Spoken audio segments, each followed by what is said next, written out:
Greetings all, welcome to episode 122 of Into the Necrosphere. This week I am rejoined by my friend and metal brother Nathan Glover of Graveir. He was on hand to give me an update on the new record label that he's involved in, Gutter Prince Cabal. He also gave me an update on his new side project, Longing More, as well as giving me an update on what's going on in the Graveir camp. And then, of course, as we are prone to do, we spoke about a host of different topics, including MMA, pro wrestling, and a lot more. Always great catching up with him, and if you like long episodes of this podcast, you are in luck, because this one is an absolute beast. I'm also reviewing later on the new Absent in Body and Sidious records, and then my usual news, rants, and reacts segment, where I will be listening to some new music by Watain, Septicflesh, Ante Inferno, and I even went back and listened to Assumption, a band who I skipped last week by virtue of their name. Very scientific, but gave them a skip, and then somebody in the YouTube comments suggested that I need to go back and revisit them, which I did. So you will find out the results of that experiment in about an hour and a half's time. Just on that topic, I've been mulling over the idea recently of chopping the episode format in two, as it is currently. So on a Tuesday, I would post my interview portion of Into the Necrosphere, and on a Friday, there'd be a second episode where I would do probably a beefed-up version of my news, my reviews, my reacts, all that sort of stuff. Let me know what you guys think. I've reached out to a few of my confidants, and I'm getting some reasonably mixed feedback, although I am erring now on the side of 2 episodes a week. I mean, either way, you're gonna get your dose of Into the Necrosphere on a weekly basis. The question is, do you take them in 2 bite-sized chunks, or do you take them in one gargantuan monster forced down your throat on a Tuesday? But yeah, let me know. Post something in the comments. Drop me a note on social media. And obviously, if you don't follow me on that yet, why not? You can follow the show on Instagram, Facebook, and on Twitter.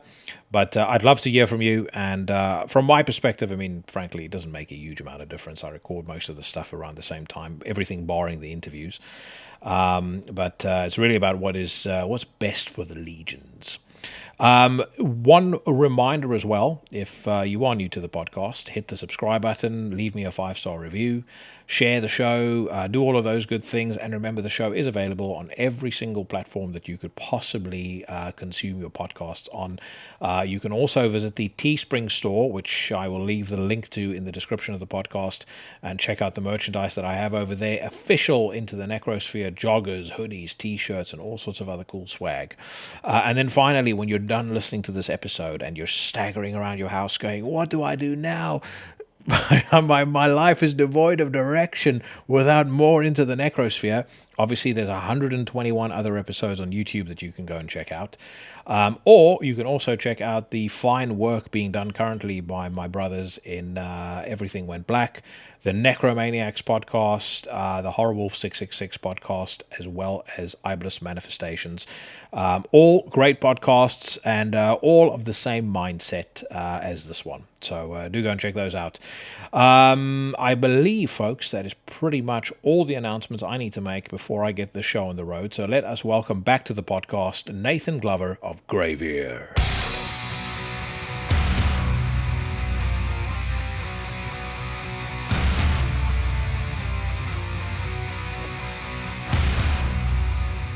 So long time no speak, man. When did we last catch up? I think you were on at some point in the episode 90s, if I'm not mistaken, or late 80s.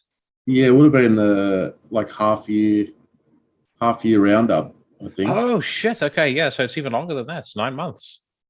That's insane to me to think how much time has passed. But because we speak on Facebook reasonably regularly. But how's everything been going with you? I know obviously that because of the inclement weather, things have been a bit tough in Brisbane. It seems like your house avoided it at least. Yeah, look, we did have some flooding up here, and my house avoided most of it. The issue I had was a bit of water leaking through the roof, but that was a bucket to fix that, and a bit of the drains finally kind of overflowed on the last day of it.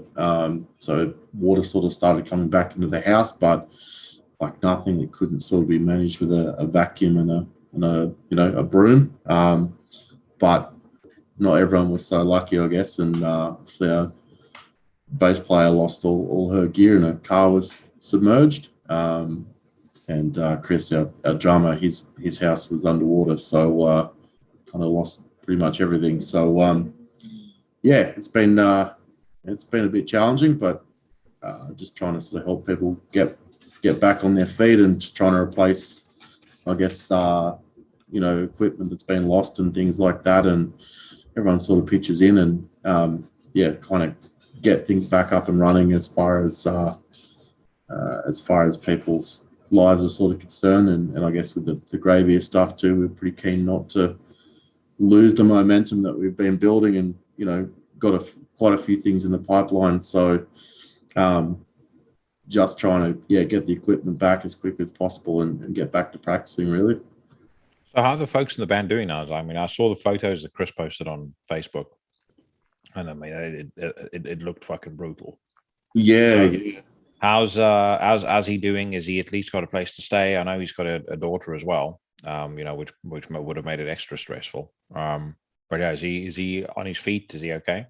Yeah, all good. And look, I guess it was fortunate his mum lives close by, so he was able to stay there for the time being. But he just managed to get himself a new place.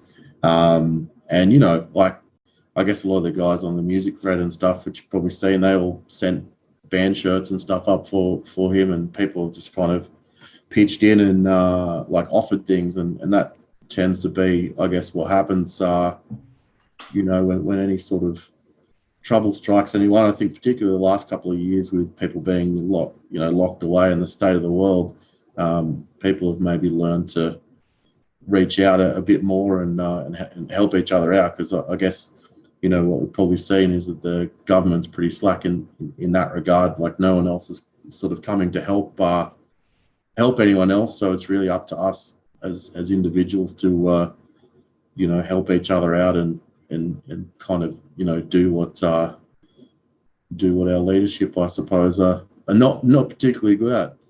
No. I mean, again, government isn't there to help anybody. I don't want to go down the long, lengthy political rabbit hole here, but my thoughts on that. They don't help. They help themselves. They're in the business of removing money from your pocket, putting money in their pocket. That's the game. And if the last 2 years didn't prove that to people, then I don't know when you're going to wake up. But you mentioned momentum on the Graveir front. So where are you guys up to recording new music? What's the state of play there?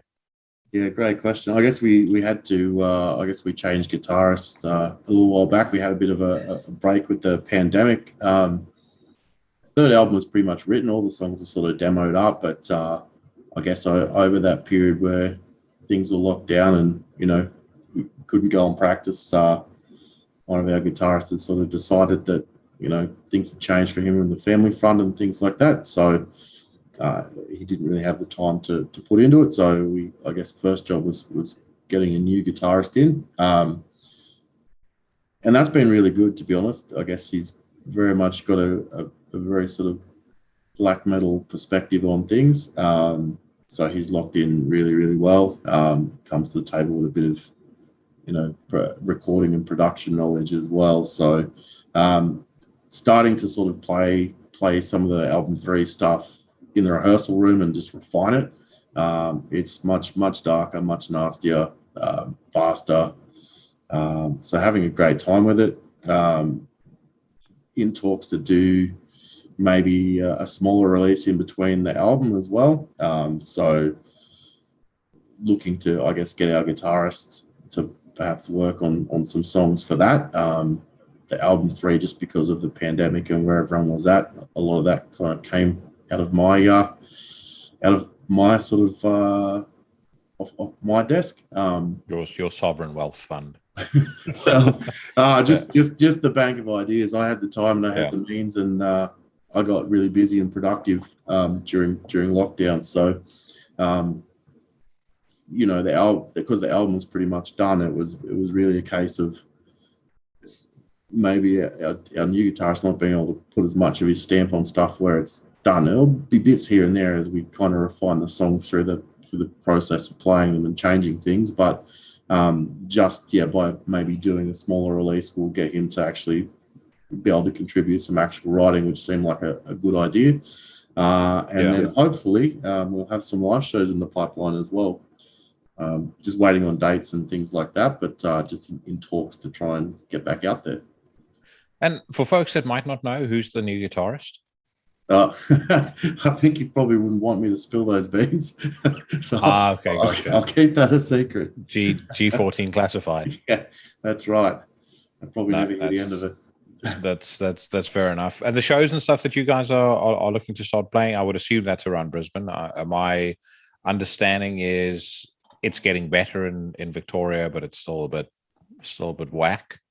Travel's opened up, so actually potentially looking at doing some a few interstate shows as well. But I guess we'll just sort of see what shapes up and where we end up as far as being ready and what's available. Because the other challenge too is obviously once things open up, everyone wants to book shows, and there's still obviously the threat of there being an outbreak or something like that. So it's still, while we can move around and then there's not really as many restrictions as there was, that it's still kind of playing a little bit of a gambling game. But if it all goes to plan, then I think we're probably looking at a few shows interstate. Yeah. There's one thing I've definitely noticed over here is now that the focus has shifted squarely to the Ukraine, the journalists and the government folk who were front and center when COVID was all the rage, they're desperate to get back into that spotlight. I think about 2-3 days ago, there was an article in the Independent saying we could be facing a summer Omicron wave, and every so often it's like they tease these things like scientists may have discovered a new, more deadly variant of Omicron. Nothing comes of it. That's like an article, say 3 weeks old. Nothing happens.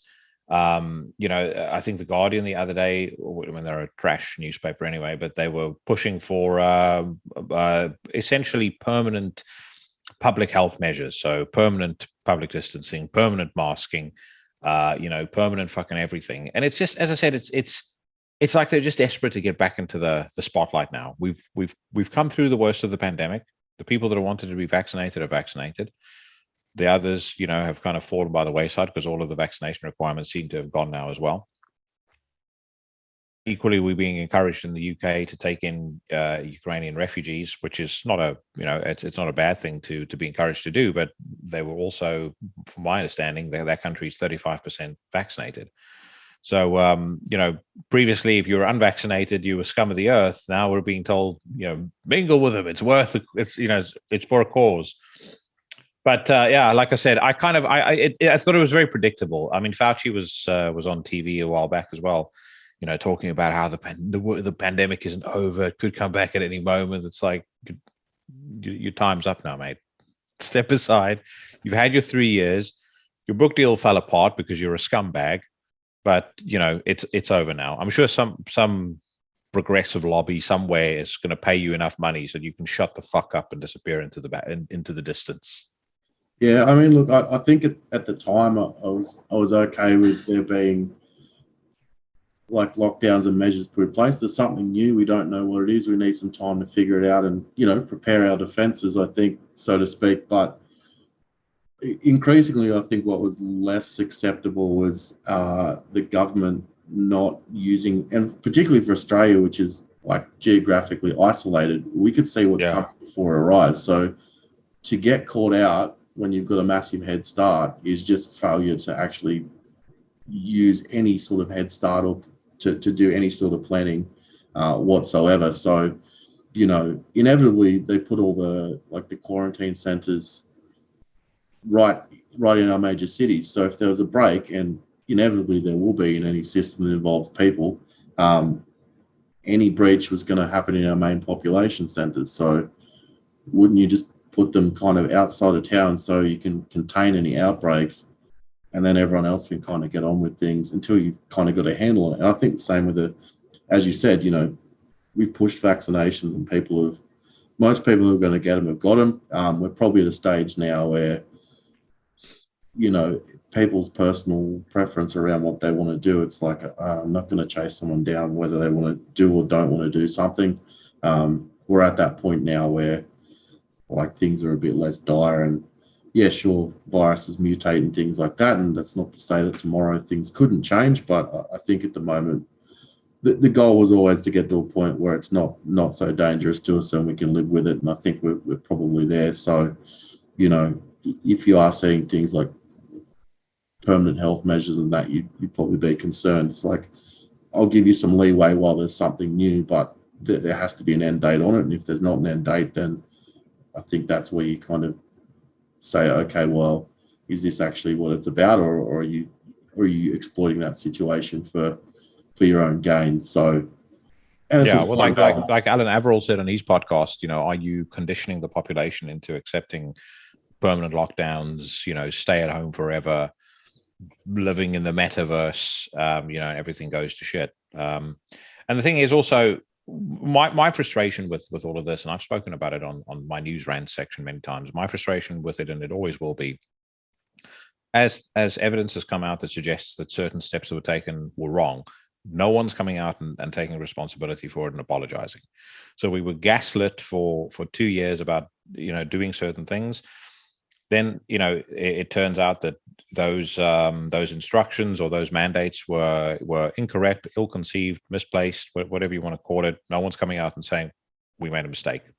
Yeah, and you expect it would be, right, with a new virus that you haven't experienced. Of course, people are going to make mistakes. So yeah, it seems odd to not just go, yeah, look, this is the best information that we had, and yes, it did change, or no, we thought something and it was wrong. That's the process of it. But I don't know why it is, but you are right. I think people find it really difficult to just go, we tried our best, we screwed some things up, and yeah, we're sorry.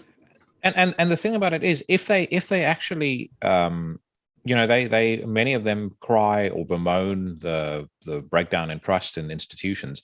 If they actually just played a straight bat with everybody, if they let us know the score once in a while, people would be more inclined to trust the institutions. But the mainstream media lie to people, en masse. I mean, now there's stories coming out saying that the federal government paid several mainstream media outlets substantial amounts of money in America to only push positive news about the COVID vaccination. Another article I read suggested that Canada has already put aside $75 billion or $75 million to pay out claims for vaccine-related injuries. I think Italy has done the same, but we were told that everything is absolutely fine. But again, if they just played a straight bat with you, this breakdown of trust in the institutions wouldn't occur. They'd have nothing to lament. And people wouldn't go off the deep end about everything else. That's kind of what the end result of this has been. Like I see a lot of people that were skeptical about COVID, proven correct about it. Majid Nawaz is a guy that comes to mind. Now he's being super skeptical about Russia, Ukraine, and actually some of the stuff that he's saying about it is some of it as merit, some of it's pretty spurious. It's really reaching.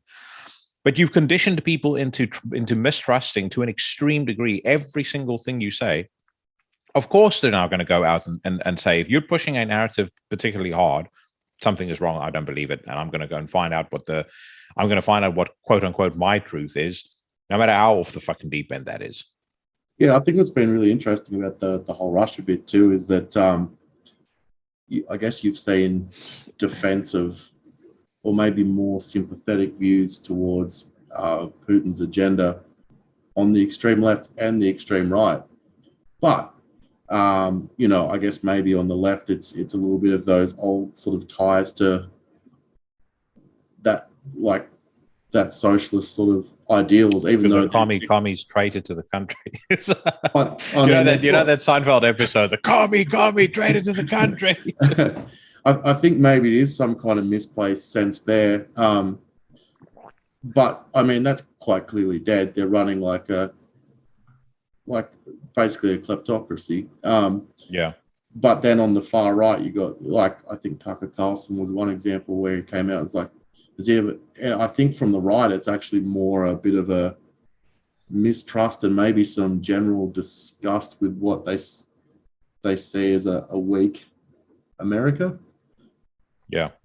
Ultimately, which, to some extent, yes, we can see US primacy is a little bit in decline. How far it will decline, good question. I guess we're kind of at one of those tipping points that might decide how things go for the next foreseeable future. But I don't know. There's just, I think on the right, it's that love of us, the general sort of warm feeling towards, perceived strongmen. So some strange bedfellows on a lot of these things.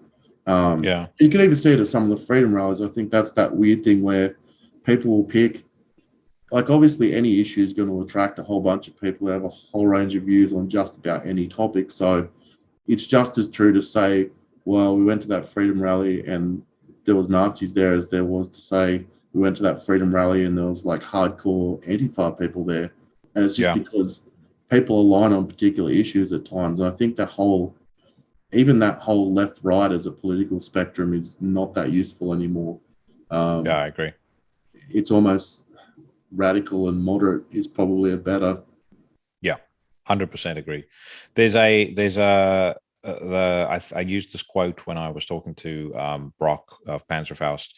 It's a Reagan quote from a speech that he did in the late 60s, where he said, there is no left or right, there is only up or down. I think there's the up party, there's the down party. I think there's a lot more people in the up party, and I think we have, between us probably a lot of differences, but we agree on, a couple of things, and that is, the fact that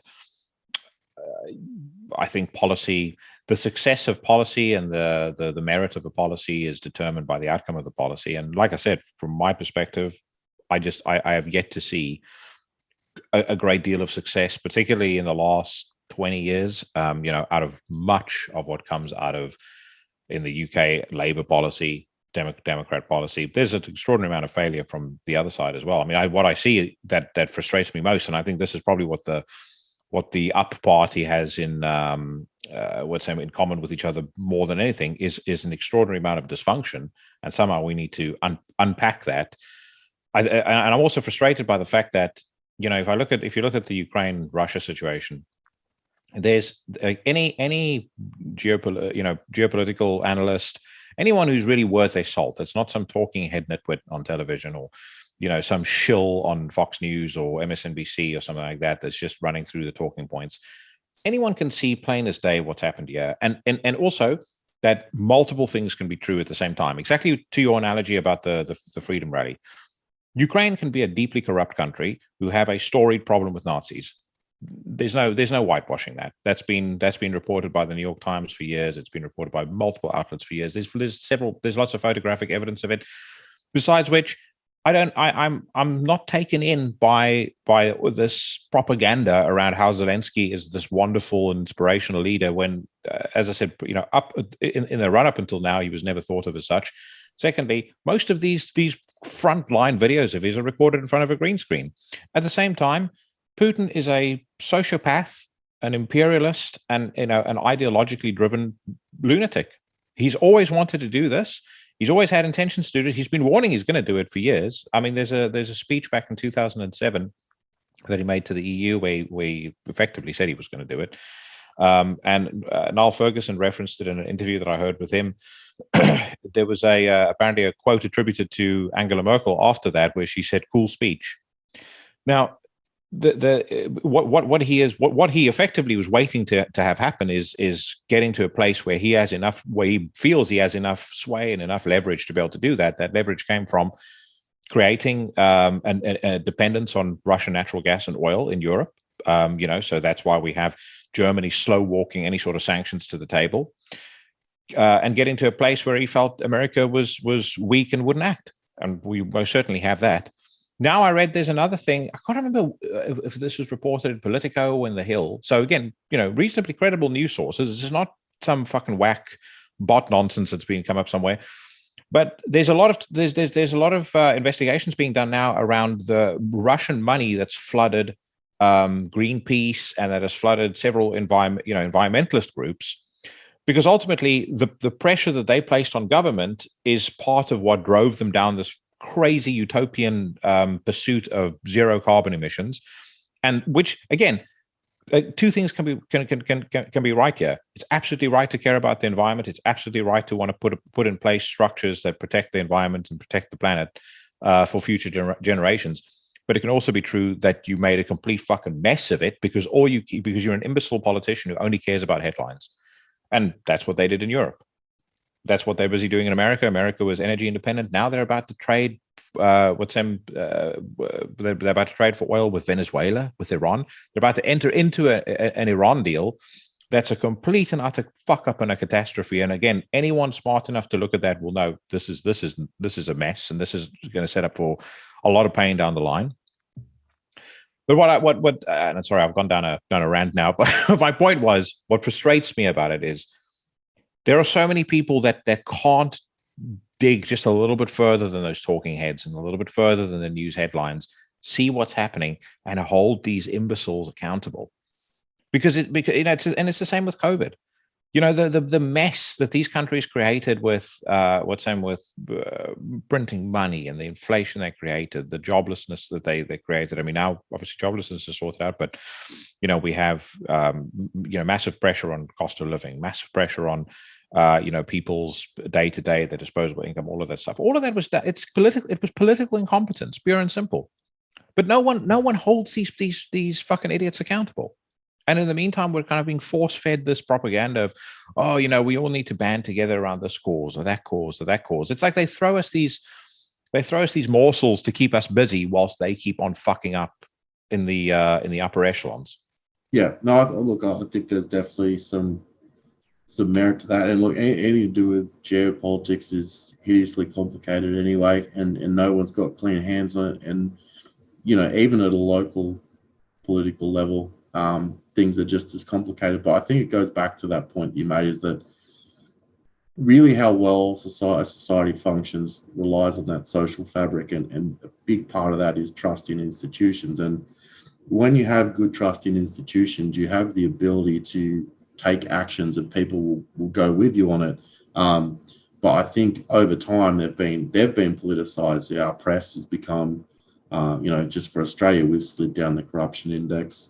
Our press has become basically a mouthpiece for one of our political parties in a lot of cases. So all of that undermines your ability to make hard decisions. And then we see increasingly that they can't show leadership where they need to, because they don't have people's trust. And society then becomes more polarized. And I think that's a problem. You've touched on previous podcasts as well. It's like that ability for all of us to realize we live next to each other and talk to one another, even though we don't necessarily agree, is key to actually developing some level of trust, having a good social fabric, and being able to work through issues and from a place of understanding. Okay, well, here are your concerns, here are mine, we're going to settle on this position. And even though it's not the one that you agree on, I understand some things that maybe I need to watch out for and account for in any solution, so that those concerns that you have don't come to pass. So ultimately your solutions end up better. But I think we're just at that point where there's been too much interference, and people are just undermining all of that, and we see that as people being really fractured to the point where they can't talk to each other, and they just stand there making white noise. Yeah, no, I agree. And again, it's as you say, I've mentioned it before. I don't want to bore people with repeating the same old points, but it's we all breathe the same oxygen, and people need to understand that unless they figure out a way to get on with each other, whether they differ from each other or not, it's there's only one way the road goes. And that's mass degrees of civil unrest. And my fear is I can see the risk of that getting greater, because the rich and poor divide is getting worse. This inflation issue that we have I'm sure you guys have it too, but certainly in England and in the US, all that's going to do is it's going to make the rich ultimately richer. It's going to make the poor poorer. The rich are in a position where they can hedge against all of those things, where their investments can see them through. They don't really feel a significant increase in electricity prices, an example. So what happens is when the poor get squeezed a little bit more. I mean, I can see a point coming in the UK pretty rapidly based on the increase in electricity, the increase in taxes, the increase in petrol, and the knock-on effect that they'll have on everything else. Price of food, all of that sort of stuff. I can see a point pretty quickly where a lot of people are going to start losing their. They're not going to be able to make ends meet. People in this country were already on the running a fine line as far as the amount of credit that they'd run up. We'll start having tent cities in the UK, same as they have in Los Angeles. And people might listen to this and be skeptical and go, "Oh, that's too cynical. That'll never happen." Yeah, we've got the government safety net. We don't. The government's fucking bankrupt.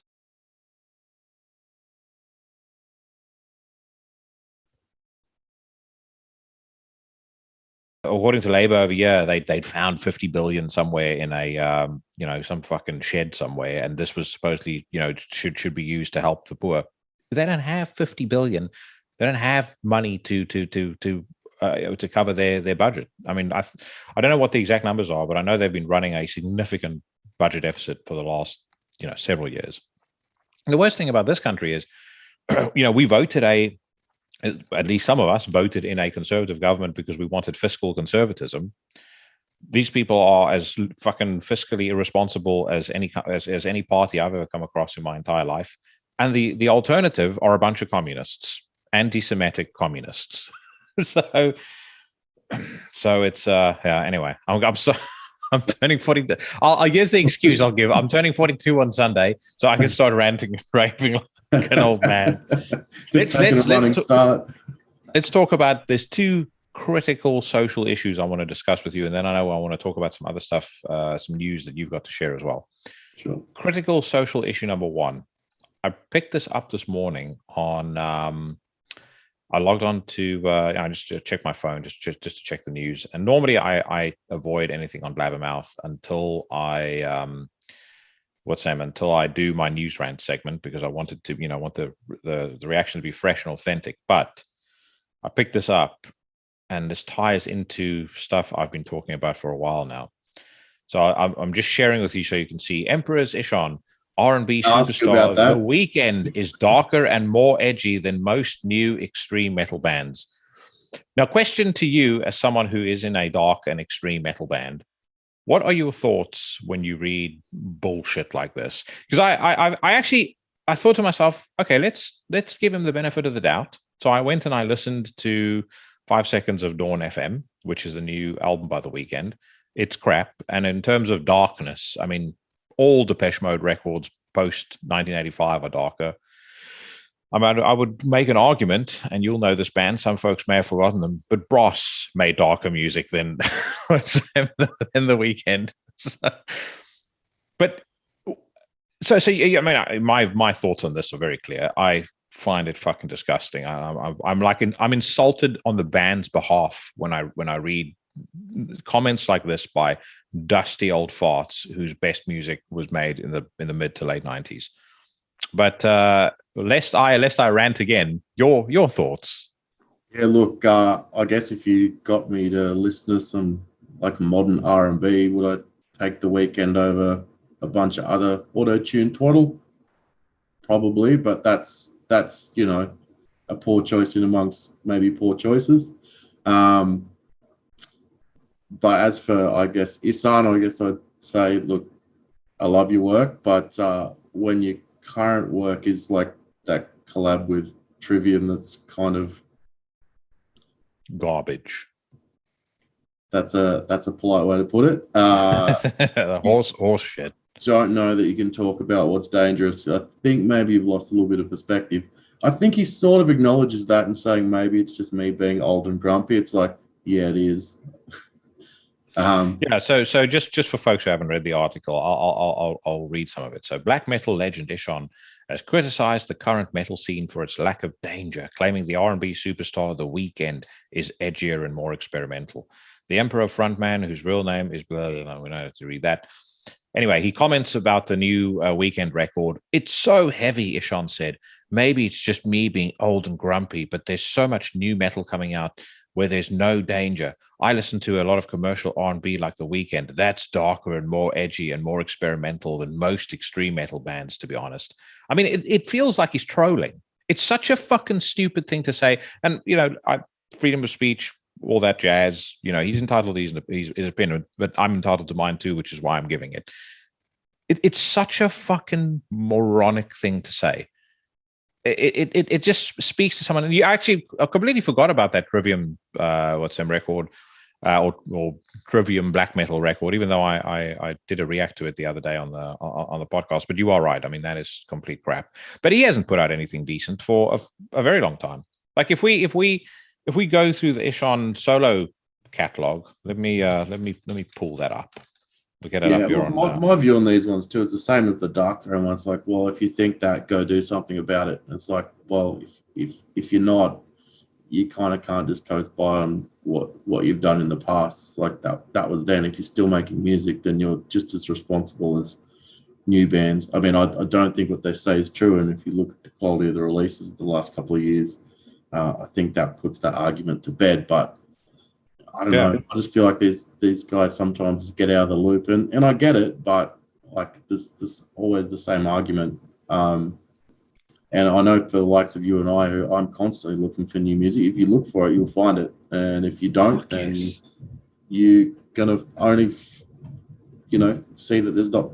You only get fed what's coming out through like maybe more major label channels and things like that, and you probably will find it's garbage because that's not where the good stuff is. Well, so the advert, so we look at Ishon's solo catalog because so when it comes to Emperor, I loved everything up to and including Nine Equilibrium. I thought Prometheus was crap. I think it's overrated crap. And I know a lot of people really like that one, but defer with me on that. It's overrated shit. But anyway, be that as it may, I know I'm in the minority there. A lot of people like it. So we start with Ishon's first solo record, The Adversary. I thought it was complete nonsense. I was very excited about it because I thought maybe this is a return back to Emperor. I was 26 when it came out, so it was still when I was young and naive, and I thought, maybe, just maybe, this guy whose music I loved so much and who I thought was such a black metal badass, has returned to his roots. I think he even promised that in several of his interviews, but awful.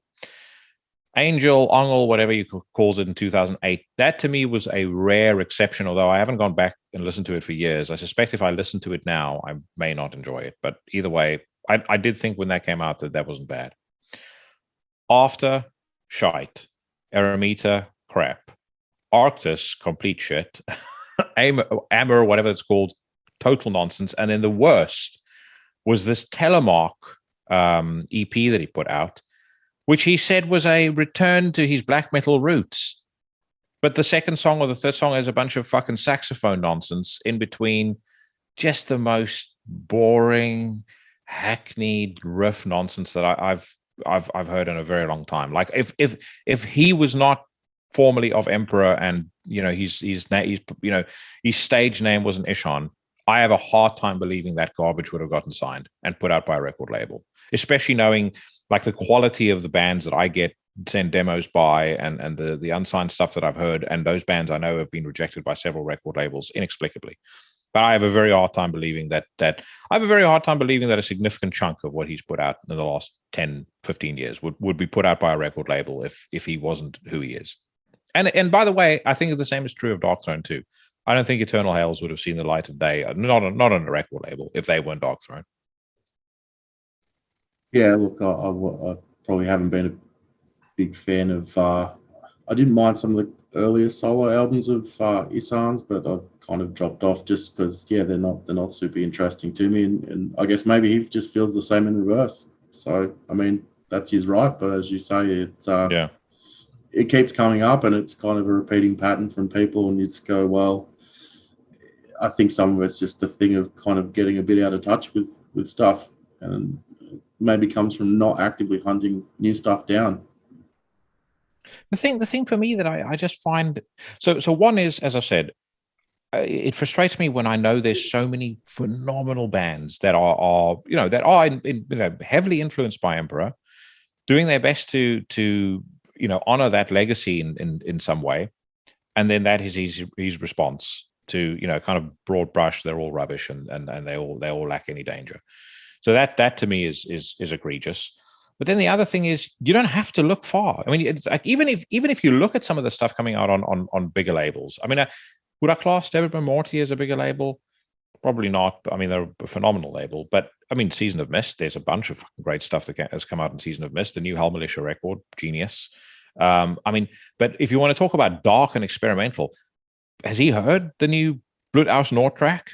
I mean, that is some of the grimmest, darkest, gnarliest shit that I've heard in a long time. Like it's actually at a point where I have to avoid just listening to that song on repeat at the moment because it's going to color any opinion I have of any other music that's coming out.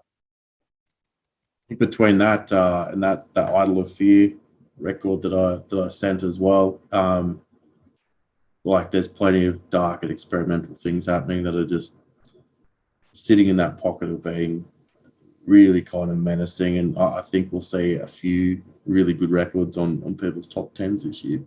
Dude, this year is fixing to be nuts, absolutely fucking nuts. I was looking at because I have like a running playlist throughout the year, and like if you send me stuff, I'll put it on the playlist, and I'll keep going through it, and I won't always because I won't have time, but I won't always review all of it on the podcast, but I try and make sure that I put a bit of effort into whatever constitutes my best of list at the end of the year. But I mean, just looking at some of the stuff that's already on there versus some of the stuff coming out versus some of the stuff that I know is coming out. I mean, it's nuts. I mean, I know there's going to be a new Antichrist Imperium this year. I know there's going to be a new Werewolves this year. Those are Antichrist Imperium's last two records were both #1 in their respective years that they came out. How good was the death metal EP? Oh, fucking brilliant, mate! I mean, that's my pre-training album. I just drive there and then just mangle people. Dude, if I ever, I mean, again, 42, it's not going to happen. But if I ever did a Thai boxing fight or anything like that, again, a white collar fight, I think Harvest of the Skulls is the song you walk out to. I mean, it's that fucking cool. I think Matt has come into his own as a riff writer now. I think he's gotten to the level where when he writes a riff, it's a Matt Wilcock riff, the same as it's a Matt Pike riff, or it's a Dimebag Darrell riff, or it's a Trey Ashcroft riff. You know that's his riff. He's got this. He's developed this signature style, and it's like the perfect halfway mark between death metal and black metal. It's mean. It's intense. It's kind of almost. I'm trying to think of the right word. Not disarmingly, but I'm going to use it anyway. Disarmingly simplistic. Like it's not as simple as it seems, but it kind of comes across as simple initially. But yeah, he's stepped up several gears, and he's always. I mean, I've always liked his guitaring, and obviously, loved him in Acrococca, and I know his influence in Acrococca was probably more significant than some folks realize. But what he's done in the last couple of years, especially with Werewolves, is fucking sensational. I always look out for anything that they put out. It's a great band, guys that know what they're doing and are at the top of their game. And yeah, on the face of it, they say it's dumb, but it's so good. I know. It's really nothing else. It's the thing about it is it sounds exactly the way I think death metal should sound. There's no needless technical fucking around. It's like really solid songs, memorable songs with great vocals. Dave Haley is a master on the drums. Matt is a god on the guitar. It just works. There's no, you don't have to add anything to it. I mean, even though I think Harvest of the Skulls probably suggests that the next record sounds, will hopefully go more in that direction than the stuff previously. I mean, not to denigrate the stuff previously. I loved it, but I just, that dark stuff that's my vibe. So, but you saw on the socials they're gonna gear up and play a couple of live shows as well at some point soon. They posted pictures of themselves rehearsing, so hopefully they'll be playing live. I'll definitely be there if they are. I'm going to have Sam on the podcast as well, so I'll tell him he needs to. They need to talk to those Graveir guys about going out and playing with them. Yeah, we're doing a heartbeat. Actually, there's a really good death metal band, Golgotha and Remains, that we've done quite a few shows with. They've got a new album coming out, so I feel like that would be a good show if they could book that lineup. But I'm not a booker, not in charge, but just if I was to put my preferences forward, I think that would be a pretty good combination. Yeah. But I'm thinking of other stuff this year. So the new Deathspell Omega is great. First couple of times I listened to it, I was struggling to get my head around it, and then the more I listened to it, the more I was like, okay, this is actually fucking cool. And I don't know whether that's Mortis on vocals. I know the rumors abound, but if it isn't Mortis, he definitely is. Yeah, I think that's there's a couple of vocalists that are on that. So I think also M from Glaz contributes some vocals as well. Yeah. So I was debating again, do I review them on the podcast or not? I thought who gives a fuck. I reviewed Inquisition, so I may as well review Deathspell Omega. But yeah, I'm trying to think what else. I've already mentioned the Hell Militia record. Night is something that's grown on me. I really like that. No, it's very cool stuff. And I've not even gotten around to that Idol of Fear record. I had a couple of people tell me I need to listen to it. But yeah, again, in summation, fuck Ishon. Make something decent yourself if you think Danger is so lacking in music. And the same goes for Dark Throne. The same goes to isn't it? Tom Fisher. I know there's a lot of people that listen to the podcast that love Tom. I like Tom's music. I'm a big fan of Triptychon. And I think he's one of the people that at least still, until I think the last Triptychon record came out in 2015 or something, at least it was decent music. But still, when I sit there and I listen to a bunch of fucking sniveling about how bands aren't dangerous and this, that, and the other, like, get yourself an internet connection and a Spotify account and just listen to some of the stuff that's come out in the last year. I think the bar, frankly, gets raised to a point where if we took all emotional connection out of it and we just based this, if we had heard every single thing at exactly the same time, not grown up with, Blaze in the Northern Sky, or not grown up with 2 Megatheron. We heard everything right now today. I think there would be I think people would feel differently about some of those records. So I'm not a fan of sacred cows in metal, because I think that you should. I think a band is only, to me, as good as their last record. Yeah, I'd agree. It's nothing lasts forever. If something's good enough, it will stand the test of time. But it doesn't mean that it's immune to criticism and things change. No.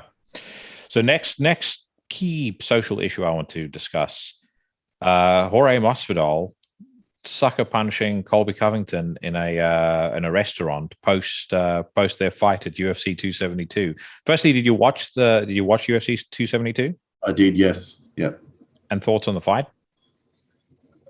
Probably about what I expected, to be honest. Look, as far as like MMA goes, wrestling is such an advantage, and this is why I basically make all the guys drill wrestling. Like on the Saturday class that I run, it's like we're doing wrestling. We're doing because it's the skill that joins everything together. The one that determines where things are going to happen. If you're a better striker, you can keep it standing. If you're a better grappler, you can put it on the ground. So when you've got a massive advantage like that, unless he was going to get clipped or be really bad with his shots, a la Ben Askren, and dip his head 6 miles out from where he was, I figured once he got a hold of him, that's probably what it was going to look like. But Ben Askren's wrestling is top notch, but his striking has always been his whole career awful. Yeah, he's one of the worst strikers ever. His wrestling is really good, but I think the issue is because his strike is bad. His entry into it was really predictable, because he wasn't going to go in and strike, and because he couldn't close the distance the way that he wanted. He dipped his head so far out that it was telegraphed. So easy to say when you're not in there doing it, but I didn't think Colby was going to shoot from that far out like that, and sure enough, he didn't. So there wasn't too much chance of getting kneed. And the sucker punching afterwards. Yeah, I actually thought we were going to see another one of those.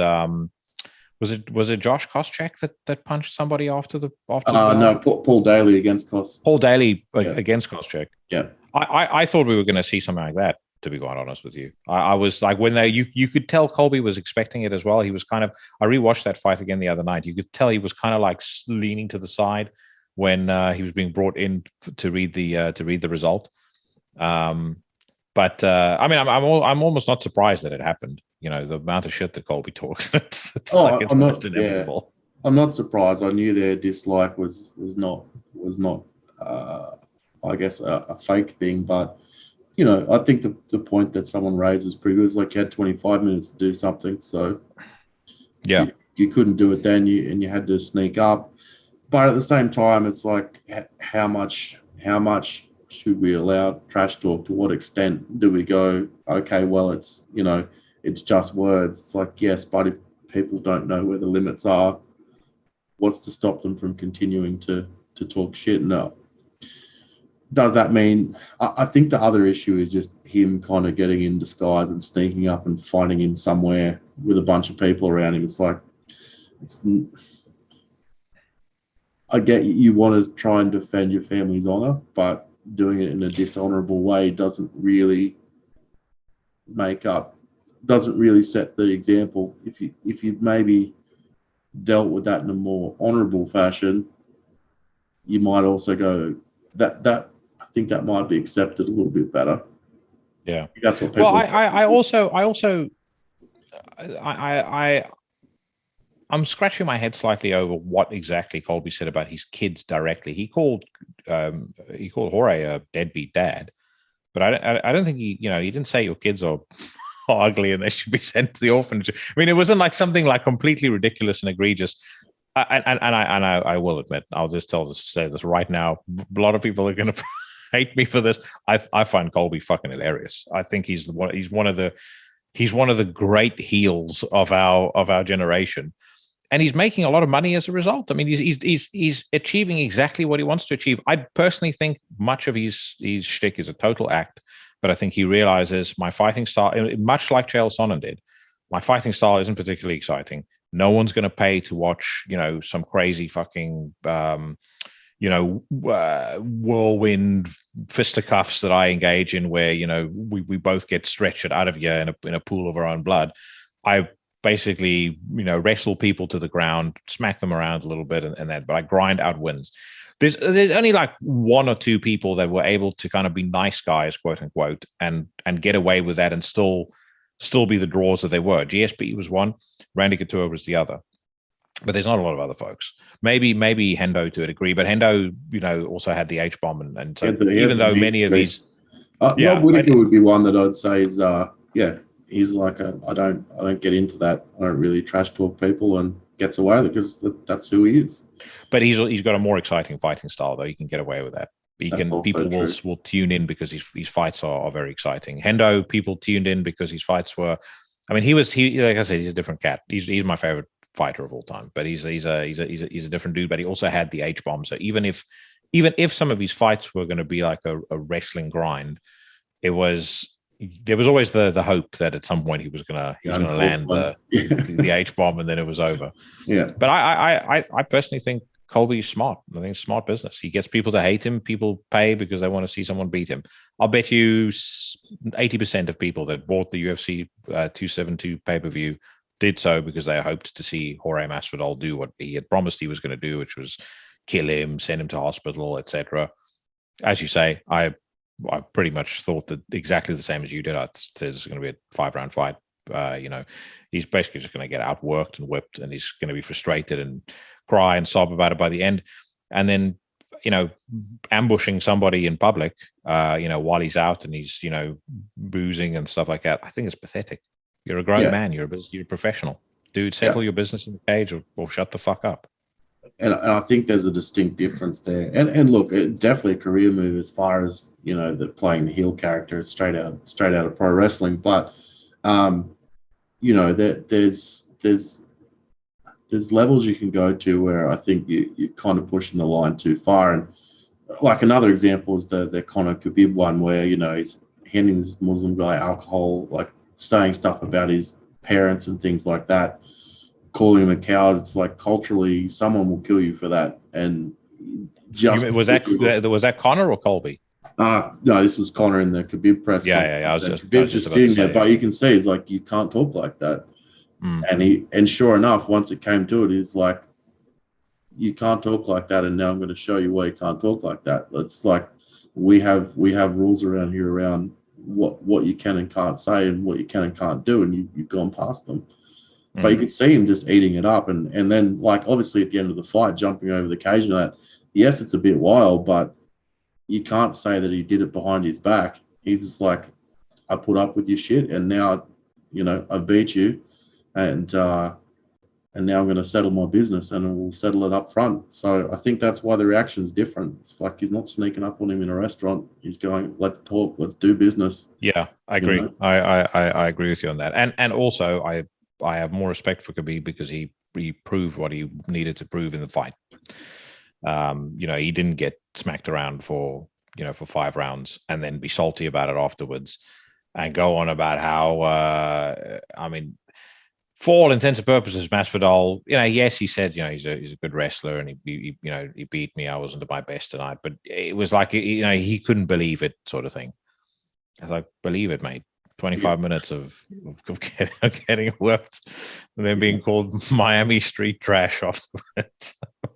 That's the thing. It's like the stuff that he says is so fucking hysterical. Like, the street Judas Masvidal and all that sort of stuff. It's so typical, like classic 80s pro wrestling bullshit. Yeah, you can tell he's written it all down and practiced it before too. So it's just all. That's why I find it so funny. Like when I was a kid, I was always into the heels. I didn't cheer for Hulk Hogan. I didn't cheer for the Ultimate Warrior.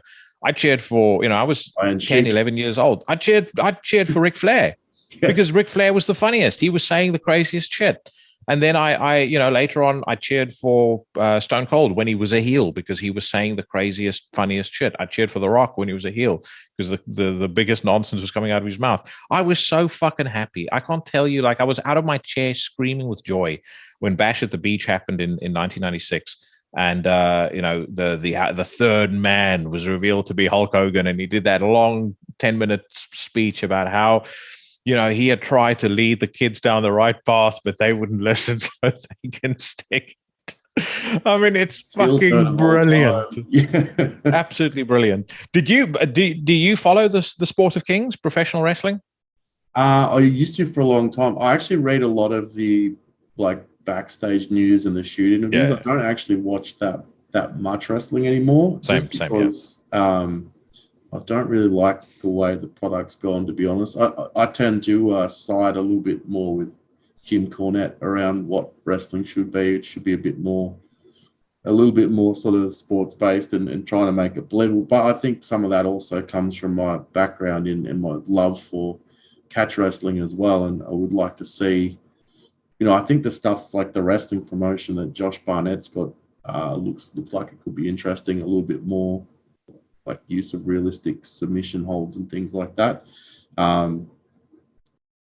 So yeah, I don't know. I think, but I find it's almost like carny culture, in that the stories behind the curtain are so much more interesting, and there's I agree. Rich world of like drama and intrigue that happens, and just the tales from the road, which I find are really valuable. Mm-hmm.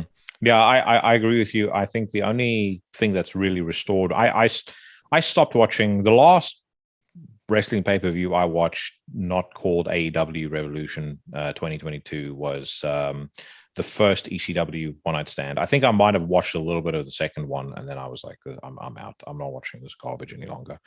Later on, I once in a while I'll subscribe to the WWE Network and I'll watch some old stuff, and I've dug up some other things like the 2 matches that HBK had with Undertaker. I watched that and it's like, fuck, this is really good. This was great work. And I mean, exactly what it is. I'm exactly like you. I've always been almost more interested in the stories and how they came up with the particular ending or particular spot. I'm almost interested in that more so than I am in actual wrestling. But that being said, if we're on the topic of heel promos, Chris Jericho cut one of the greatest heel promos I've ever seen in my entire life on AEW last week. Have you seen it? I haven't, no. So I'll have to go back and watch that. I mean, that is like because the concept of the sports entertainer in AEW is such a filthy word because of the this, like, if you're an AEW diehard, your hatred for WBE is based on that whole entire thing, that it's you're not allowed to even use the word wrestling if you're a commentator in WBE, and then he just leans right into it, and those smart marks, the smarks in the audience, they fall for it straight away. And when I saw that, I was like, again, it's like you're in great music, and I feel fortunate to live in this day and age where I get to experience this. It's like, I'm so fucking happy that at the age of 41, I can still see something like that and go, fuck yes, this is genius. It's the art of like good promos though, and when you see them, they capture that whatever it is that they need to capture, whether they turn a crowd or like just make a crowd explode. There's a real art to them, and I think just when you get those moments, as you say, they kind of make you go, "This is why I'm a fan." Yeah, 100%. The dude's 52 years old, and firstly, I wish I looked like that. I hope I will look like that at 52. I don't look like that at 42, but what's the name? I mean, he's 52 years old, but he just keeps getting better. That's the thing about him. It's like I'm so amazed, like. The whole little bit of the bubbly thing that he did for a bit, that was fantastic. And then, all of the stuff he did with the Inner Circle when he was a heel there, fantastic. Then he gets boring and he can turn into a baby face. And then, this latest heel turn, it has all the potential to be the fucking best ever. Now let's talk about your stuff. So let's talk first and foremost about your latest business endeavor. So becoming a captain of industry in the music biz in your own right. I'll kind of hand the floor to you so you can talk a bit about that, about the idea behind it. I thought this was fucking brilliant, by the way. But yeah, tell the legions what's up with that.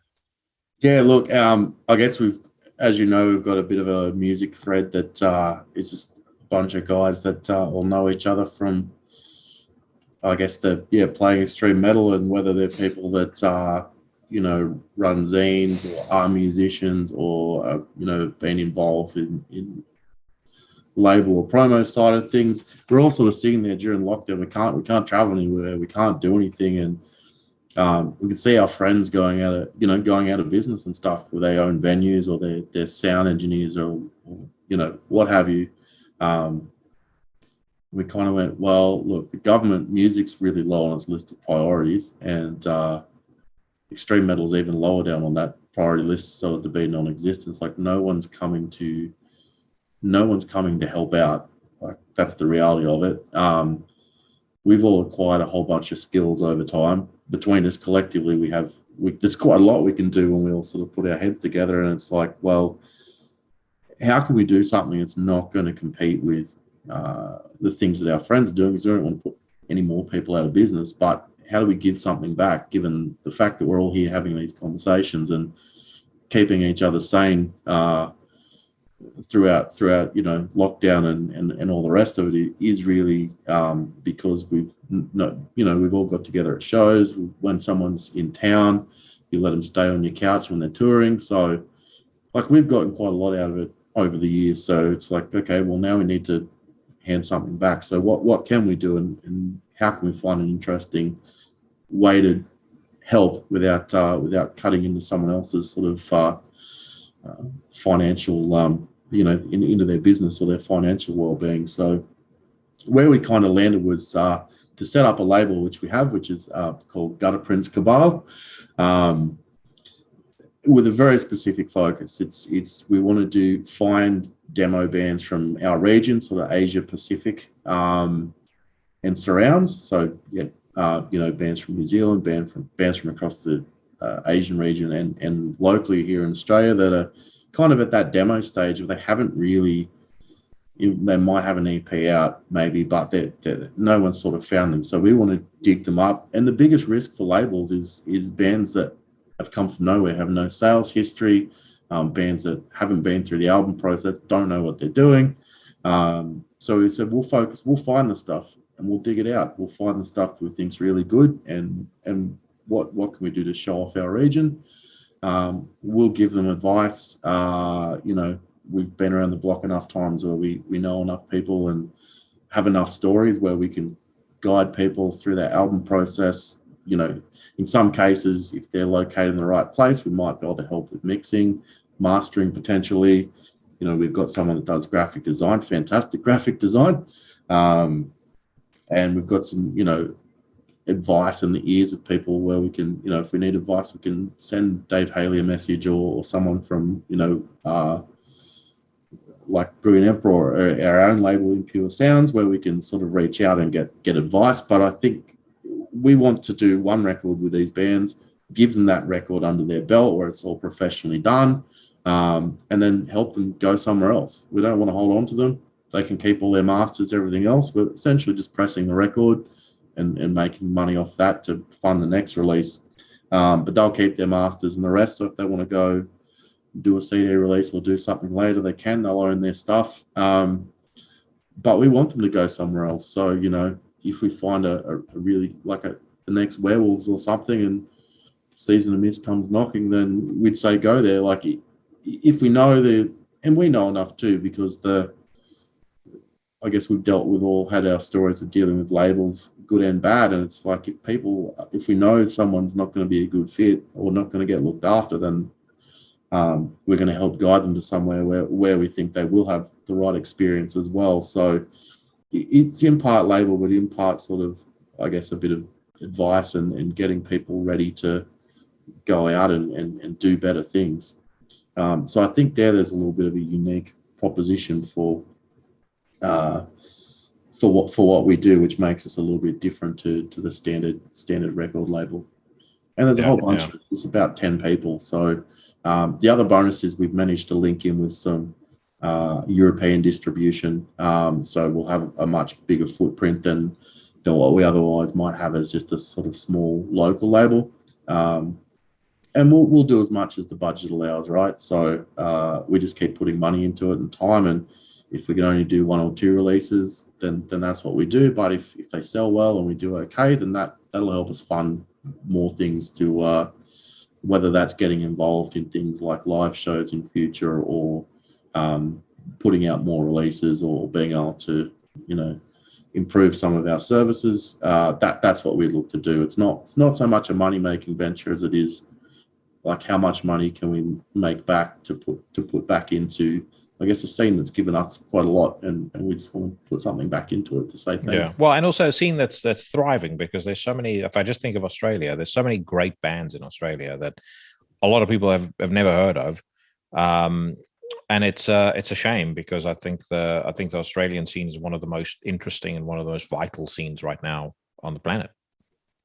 Yeah, look, I'd agree, and I think, you know, aside from that, New Zealand's also got a bunch of fantastic bands, but I found we don't know that much around what's going on in our own backyard. Yes, Australia we do, but, you know, there's a stack of bands in Indonesia, there's a stack of bands in Malaysia, places like that, but we've not got any real good way of connecting everyone. So we don't know who the big bands are in Indonesia or Malaysia.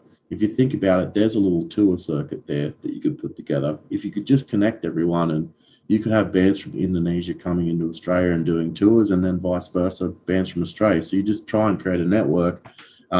Instead of playing to 400 people at the pub, you might play to 4,000 in one of those countries, you know? So there's a lot we can offer each other, and that will take time, and that's, you know, you've got to work towards that. But I think that would be the goal, if we can show off some of those bands from countries that people don't think about as well, that have fantastic scenes and lots of bands. I think that would be a good thing, just to bring attention to our part of the world. Yeah, no, I completely agree. And so, how can people get in touch with you if they've, you know, if they're in a band and they're hearing this and they want to send you their stuff? How can they reach out to you? Yeah, so we've got a few different ways. Obviously, if they go to our website, www.gutterprincecabal.com, there's directions on how to contact us. Normally for submissions, we just get them to email us and just note that it's a submission. Basically, we meet sort of once a month. I'll put all those into a folder and a list for people to listen to, and then I guess as a group we kind of vote on what we're going to take forward based on what budget we have available, and I guess how we feel towards it. So we would like the label to be a market quality. If we do things right, I think again, what you'd want is for labels to come talk to you and go, "What have you got in the pipeline?" Because we know everything that comes out is top notch. So in that way, you'd kind of be again like a network point to help connect people together.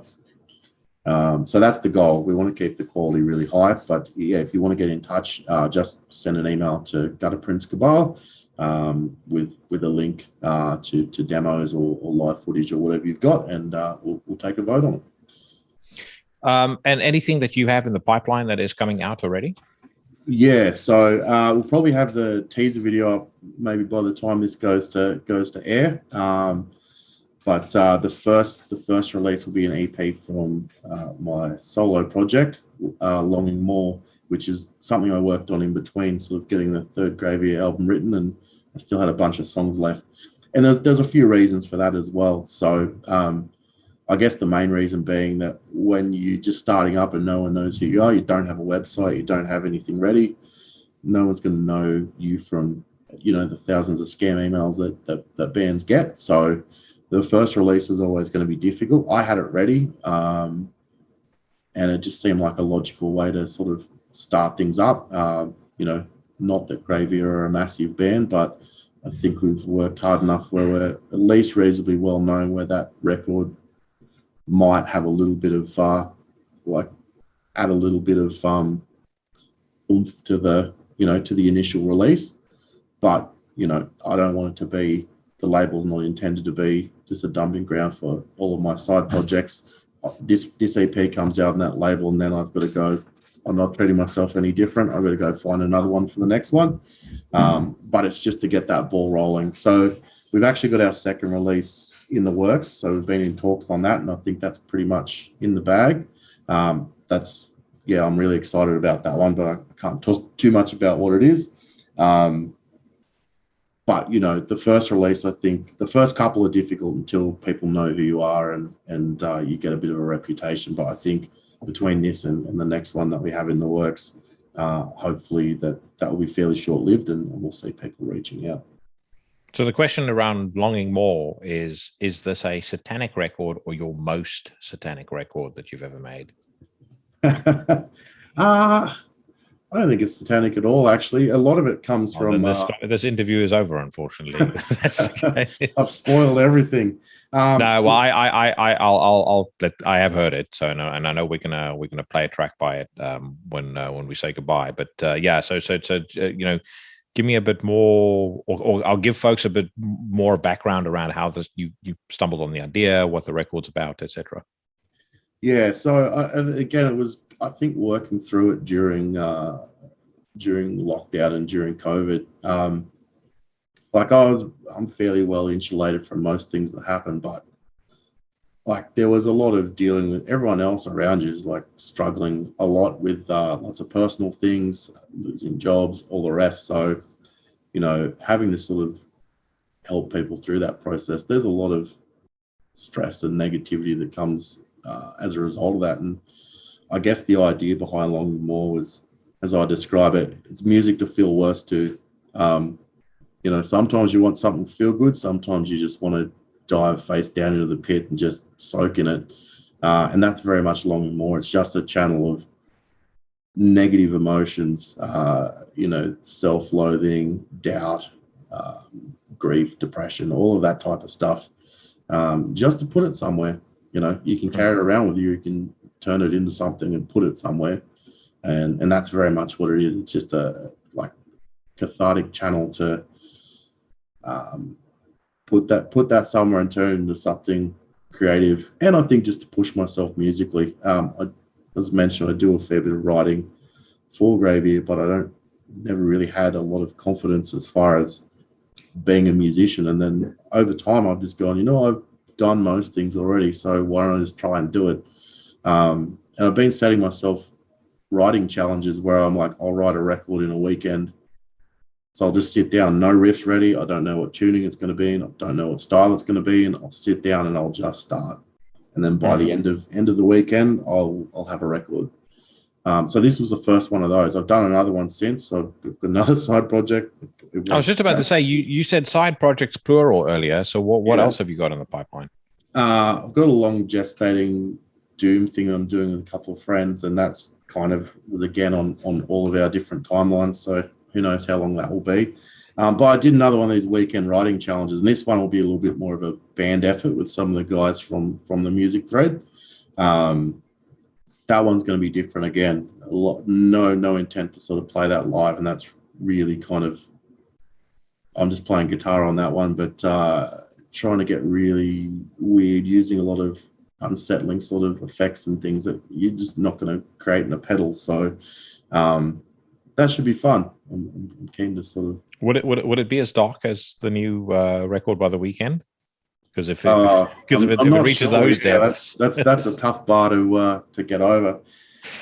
Look, I'm going to make a big call and say yes, but I could be proven wrong. Yeah, I could end up with egg on my face on that one.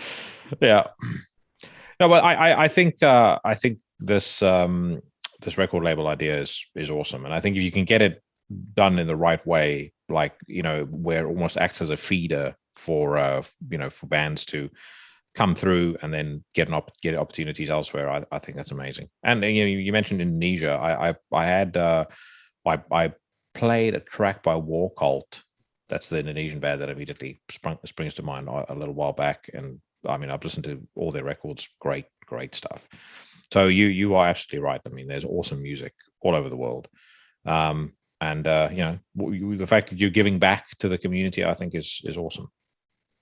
I think it was also partially inspired. I know you've had, I guess, you Trivax and Quell and I guess Stellmaster Elite on, and you've kind of mentioned, how have labels not picked these bands up, and like that kind of cemented it for me when we were talking. I went, I can see this is the issue. That sometimes there's great bands out there, but labels just can't. There's just something where labels, if they're not looking hard enough, then sometimes they just miss things that otherwise you would think absolutely should be on there. So let's try and do some of that work and take that risk out. If you're a label and you've got a band with no history behind them and they're at demo stage, it's really hard to take the risk on them. I think particularly in this climate where, things have been, you don't know there's going to be live shows, you don't know what's happening. So we'll take that risk. We'll take that risk, and then you can walk into a label with a proper, professionally done album and go, this is what we sound like, and we can say, look, that sold really well.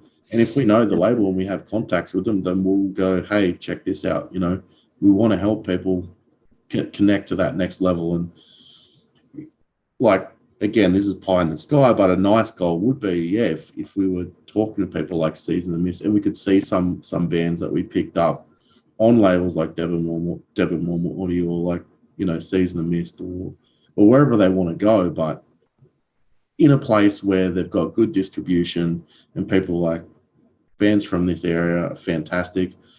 If we got together and put a festival on, hey, I'd travel from Europe to go see that, because that's just as good as a festival that people would travel the other way to go see, and the quality there's something that I would, something that I'd really like to go see, and also check out the region as well. Yeah. No, I would love to have somebody from an A&R person on this podcast at some point, because I'm very curious to pick their brain and understand what they base their selections on and stuff like that. Because there's so many times that I'll hear, and I'm not going to talk about specific bands, but there's so many times I'll get promos or hear a band and I'll go, how the fuck did this get signed?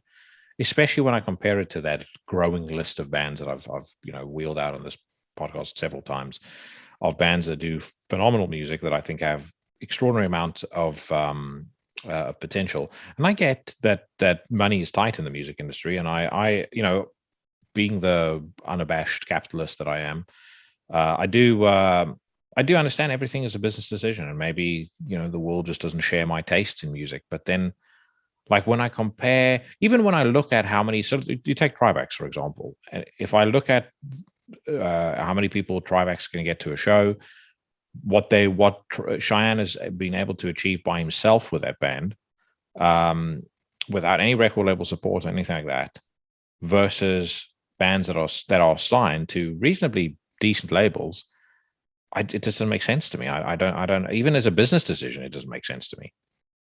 Yeah, yeah, and I think that's where we can come in and go, look, we did this release for them, and we've sold out. We've sold out the pressing and 2 other pressings, so this will sell if you pick it up. So, I think we want to be open about that too. If anyone does want to talk to us, because again, it's not about us; it's about getting bands that we think are worthwhile out onto the bigger stage. So, we actually hope they get picked up by someone else.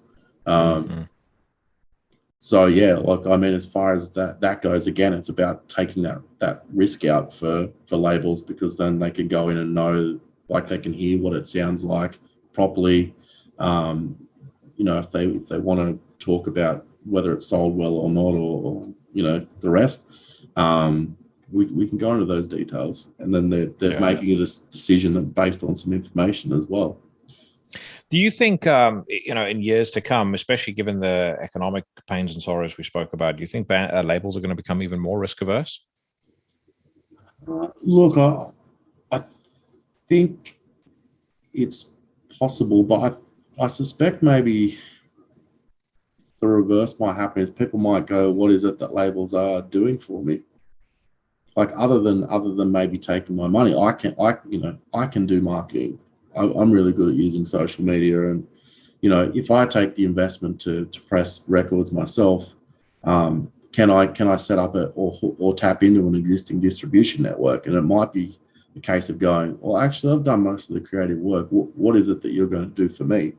I signed you, and then you own all my stuff forever, and I get paid pennies on the dollar, and then I don't even own my stuff. So, I think the reverse could happen. I think the labels that look after people and do things well, and give people a good experience where there's a good relationship there, I think they can do quite well. But I think those ones that maybe are offering less, people start to go, well, I can actually do a lot of this myself, so why am I paying you? Yeah. But it'll go both ways. I think it'll really distill who's doing what they should be and who isn't. Yeah, and I'm going to sound like a complete ignoramus here about the industry generally, but I mean, are there boutique agencies, for example, that go, we'll just do your tour management, we'll do your PR, we'll do all that sort of stuff? I mean, there must be, surely. Yeah, definitely. And so we'll do all of the stuff that a record label would normally offer you, bar take your money, take royalties from you. We're just going to charge you a fee, a flat fee, percentage, whatever it is. But you're an independent band, but we can do everything for you that a record label would ordinarily do without charging you any money. You're just going to take ownership over certain things that maybe a record label PR would have done for you previously. Yeah. Look, absolutely, there are. So you can organise your own PR, and look, if you're smart enough with social media, you can probably do a fair chunk of it yourself and be quite effective. So even that doesn't necessarily need to have a cost, but it's just what are you good at, and the stuff that you're not good at, what can you outsource and do effectively? Distribution is normally the biggest killer. Yes, we can run it. If I run a Bandcamp and sell a CD for $10 as an artist, I'll probably keep $9 of it, or $9.80 or whatever it is. Versus if I go to a big label, I might get back 50 cents every record, or $2 a record. Smaller labels are probably just going to press it and then give you 15 or 20 copies where you can sell those and keep all the money yourself. But you're talking about a label that's pressing 200 versus like a major label where they are going to pay you, but then they do shifty things like charge you for marketing stuff. It's basically a big loan, and then they recoup it. So you get, if you're not the primary songwriter, you got to split that 50 cents up between 5 people. So it really just depends what the level of the label is and where you're at. But there's ways to take care of that too. You can find distribution partners who will help with some of that. But we've been able to link into this sort of European distribution things.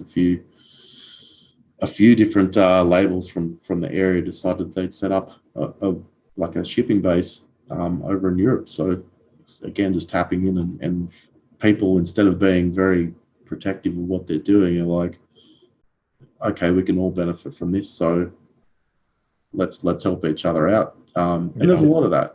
Again, a lot of that has come from Music Thread, but it's not. We've been lucky. We haven't really had any of that. People who aren't willing to offer advice. Like, if we need something, I'm sure that we can get on the phone and ask Dave Dave Haley a bunch of questions. He's always really generous with his time and nothing sort of off limits. But similarly, some of the other labels and things that we do know have been really helpful in terms of sharing their experience and where we can tap in and work together than we do. So I think we're on a good footing. As a distribution platform, how truly disruptive has Bandcamp been for if you take a band like Graveir, is it as revolutionary as the layperson might think that it is if they're looking at this externally, or is it just kind of it's sort of an additional avenue, but again that more traditional distribution network is still super critical for a band? Yeah, look, it depends. It depends what it is. I think for physical product, you still have the geographic issue of trying to ship stuff. So shipping can be a killer. If I've got to go to the like for the Graveir stuff, anything that gets ordered through us, I have to go to the post office and send that out. So if I get a couple of vinyl orders from France or something, I've got to post those out, and the shipping's fairly expensive. But I don't really feel good charging people like $50 to ship a record over. So.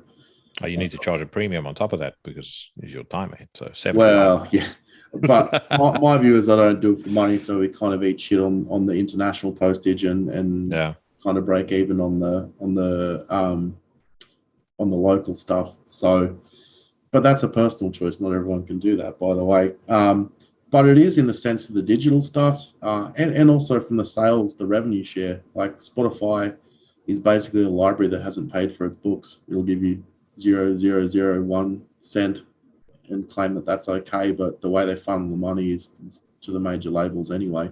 Whereas Bandcamp, again, if I sell a shirt on there, I think Bandcamp takes like 10%, and it's off physical sales. I don't even think it's off the digital stuff. So if I'm getting $10, then that's $10 I wasn't getting if I was on a major label deal where I was getting 50 cents, but in the past they were offering exposure and a bunch of other things which you can do yourself if you've got the inclination to do.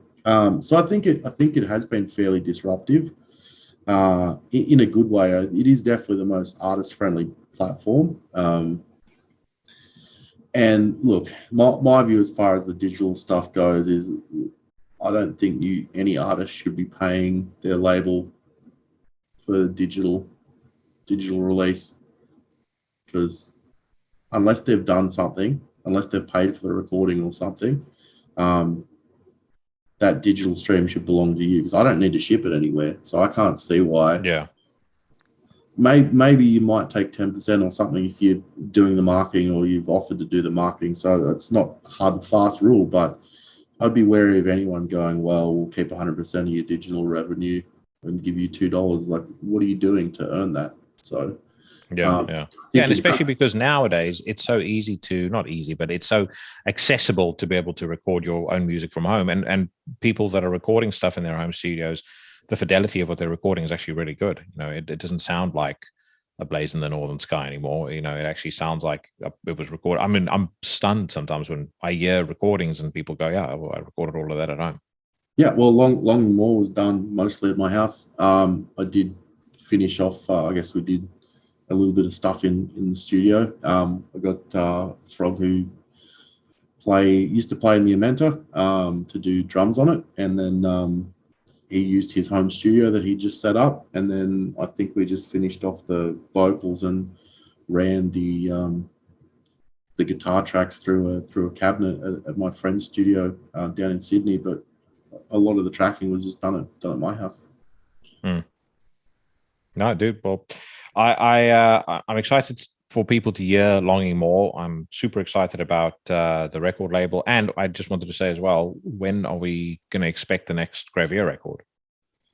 Good question. I think you'll probably see the smaller release before the album, just because we feel like it's been too long, and I think it's a good chance to get something out. I'm hoping it'll be this year sometime.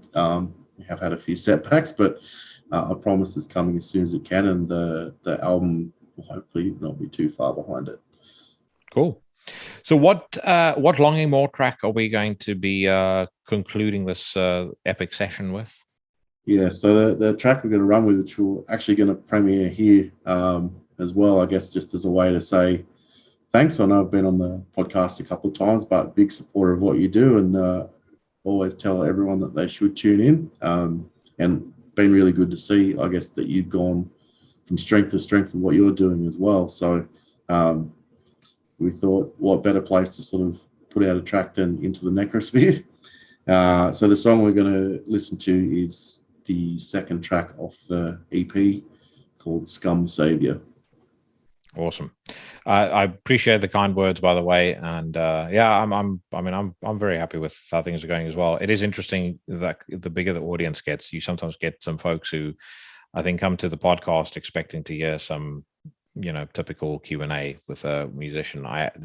You mentioned Dave Haley, some fucking wet weapon wrote a long tirade on YouTube, which he subsequently deleted, about how I came here to hear somebody talk about their music. All I heard was somebody rant on about their views on life for half an hour. And I was like, that is true of some episodes that I've done. However, me and Dave Haley spoke for a good 45 minutes about his experience of recording the Amenta record. But anyway, so he goes, he finishes there. I don't know if it changed towards the end. I wasn't around for it. It's like, am I going to have to start putting captions on on shows now to say, listen, if you're year to year a typical metal interview, this isn't the place for you. Go away. You just wonder how much more effort it would have taken to write that than to just not watch it. It's like no need skip to forward. Yeah, skip. If you don't like what I'm talking about at the time, skip ahead. But again, fortunately, I've not had too many boos from the gallery. There's for some reason I had a couple of naysayers when I had Jack from Exodus on. I thought he was a fucking great guy. I really liked him. And anytime KT's on, there's some there's a few people that passive aggressively thumbs down on this one. But that's because we're talking about divisive stuff, and we're both very opinionated, or at least we come across very opinionated. I'm always worried about that because I know I have a tendency to come across as opinionated, and I don't intend for that to be the case, because I'm friends with a lot of people that have very, very different views to what I have. And I, generally speaking, I'm live and let live when it comes to people disagreeing with me on stuff.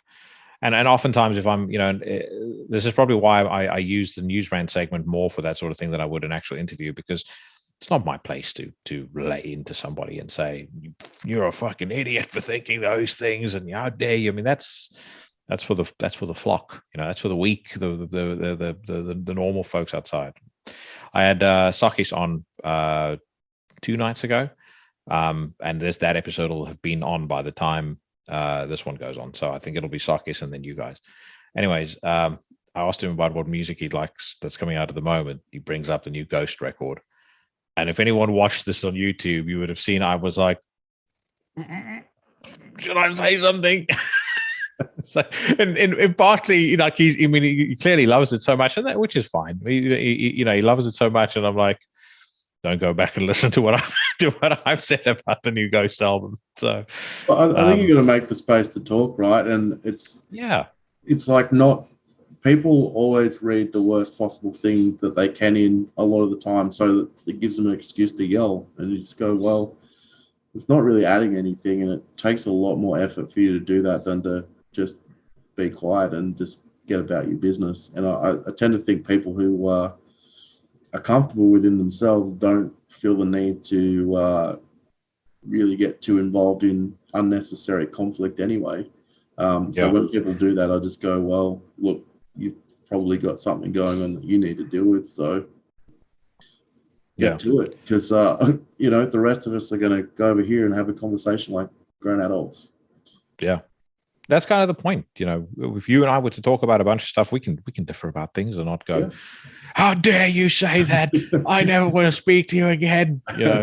We probably I'm literally shaking. So it's and that's the whole point of it. I want to show off people in a different light to what other the standard interview is gonna show them. And with some folks, it's harder than others. Like Gol, for example, is one that I had a fun time talking to him. I wish I'd kept in the last 15 minutes of the conversation because he was more relaxed by that point. And we ended up talking about wine most of it. But I mean, that to me, I think about it from this perspective, if I were listening to the podcast, would I be more interested in listening to him talk about something energetically that he is really fond of, which is wine, or would I be more interested in listening to canned answers about record labels and albums and music and stuff like that? And I lean more towards the former. So, but again, maybe that's just me. There's also, the other thing I'm always very conscious of. There's a shitload of podcasts around there, or out there. People have a lot of options, and so you can get wrapped up in trying to compete with that or trying to do something that you feel is superior to that, or you can just do what I do, which is I every single week do my level best to put out something that I go, if I stumbled upon this, I would listen to the show. And that's all I think about. I think that's a big part of why the podcast has been increasingly successful. I can only see it sort of continuing in that trajectory. It's people want to hear those conversations that are happening honestly, rather than people having to be too guarded, and the narrative be controlled around what people can and can't say. It's like, let's just talk. We don't have to agree. That's fine, but we'll come away from it learning something about each other, and that's kind of what makes things worthwhile anyway. Yeah, we're cut from the same cloth at the end of the day, so we know we can disagree on stuff. Yeah. But we definitely had a great conversation. Awesome catching up with you properly. It's been we need to do these more frequently. It's been way overdue. I am going to play out with Scum Savior, the second track, as you say, off the forthcoming Longing More EP. Take care of yourself, my brother. You too, Jackie. Always good to talk, and as you say, we'll have to do it again soon. Definitely. Take care. Cheers.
Always great catching up with Nathan. Hope you guys enjoyed that as much as I enjoyed recording it. And if you didn't catch it at the back end of our conversation, that song is called Scum Savior. It's by Longing More, Nathan's new project, and it's off the forthcoming EP Hope. And again, I'll post the link to Longing More's Bandcamp in the description of the podcast.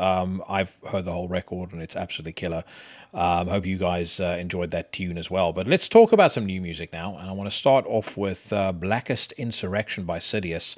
Sidious, of course, a London-based black metal four-piece band that didn't really feature on my radar much. But then Cheyenne of Trivax dropped a clip off of one of their singles on his Instagram account. I really liked what I heard, and if you are a regular listener to the show, you'll remember that I played the track in question on the show a couple of weeks ago. Now, having delved into the Sidious back catalogue, it's not entirely surprising that I hadn't paid much attention to them before.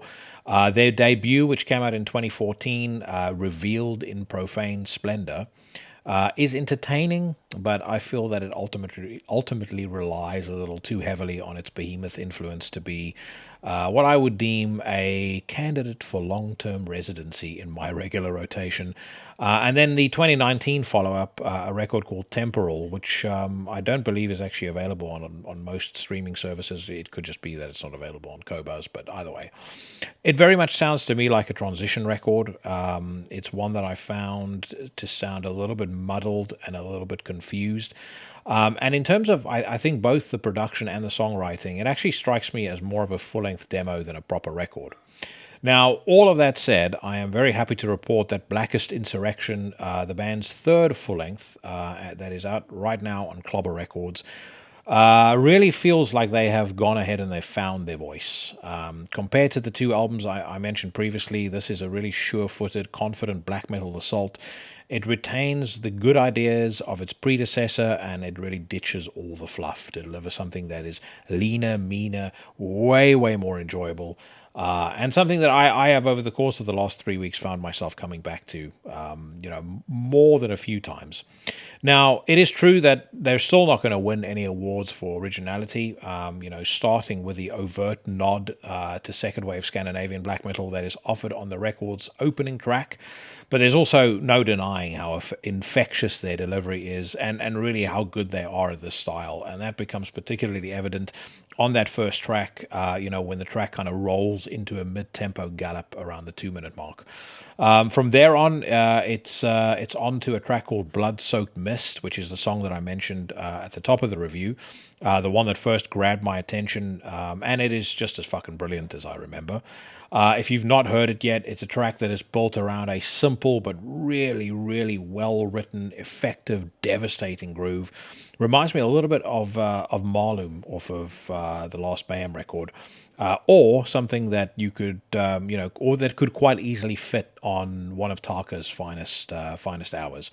That Mayhem influence once again is deployed to considerable effect on Thy Palace Yond the Threshold, where the band actually managed quite a feat in that they're able to make a spoken word section or spoken word vocals, which is something that generally I'm not particularly a big fan of, sound fucking cool by virtue of the fact that they have some really awesome riffing that serves as its backdrop. Really, the only complaint that I would have against this record is that I think it closes off, comparatively speaking, on a pretty tepid note. The last song, Jewel of the Hadean Crown, isn't bad, but it is just lacking in a little bit of that cult gut punch that the rest of the record seems to have in absolute abundance. Overall, I think this is a very solid release. Like I said, I found myself coming back to it on a regular basis over the course of the last couple of weeks, and I would strongly recommend that if you like Blood-Soaked Mist, or if you like the song that I'm about to play, you go and check it out as well. Also, side note, I am really liking some of the moves that I see Clobber Records making at the moment. They've put out some decent stuff, including the new Wolf Bastard that came out earlier in the year, which, if you haven't heard it yet, it features Derek of Burial, and it's like a black metal Motorhead, but very enjoyable. But yeah, kudos to them for releasing this. I think that if you like most of the music that I play on this podcast, you're going to like it too. This is one of my favorite tracks off of the album. It's one I mentioned earlier. It's called Thy Palace Yond the Threshold.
Thy Palace Yond the Threshold by Sidious out of London. The record is called Blackest Insurrection, and it's available right now on Clobber Records.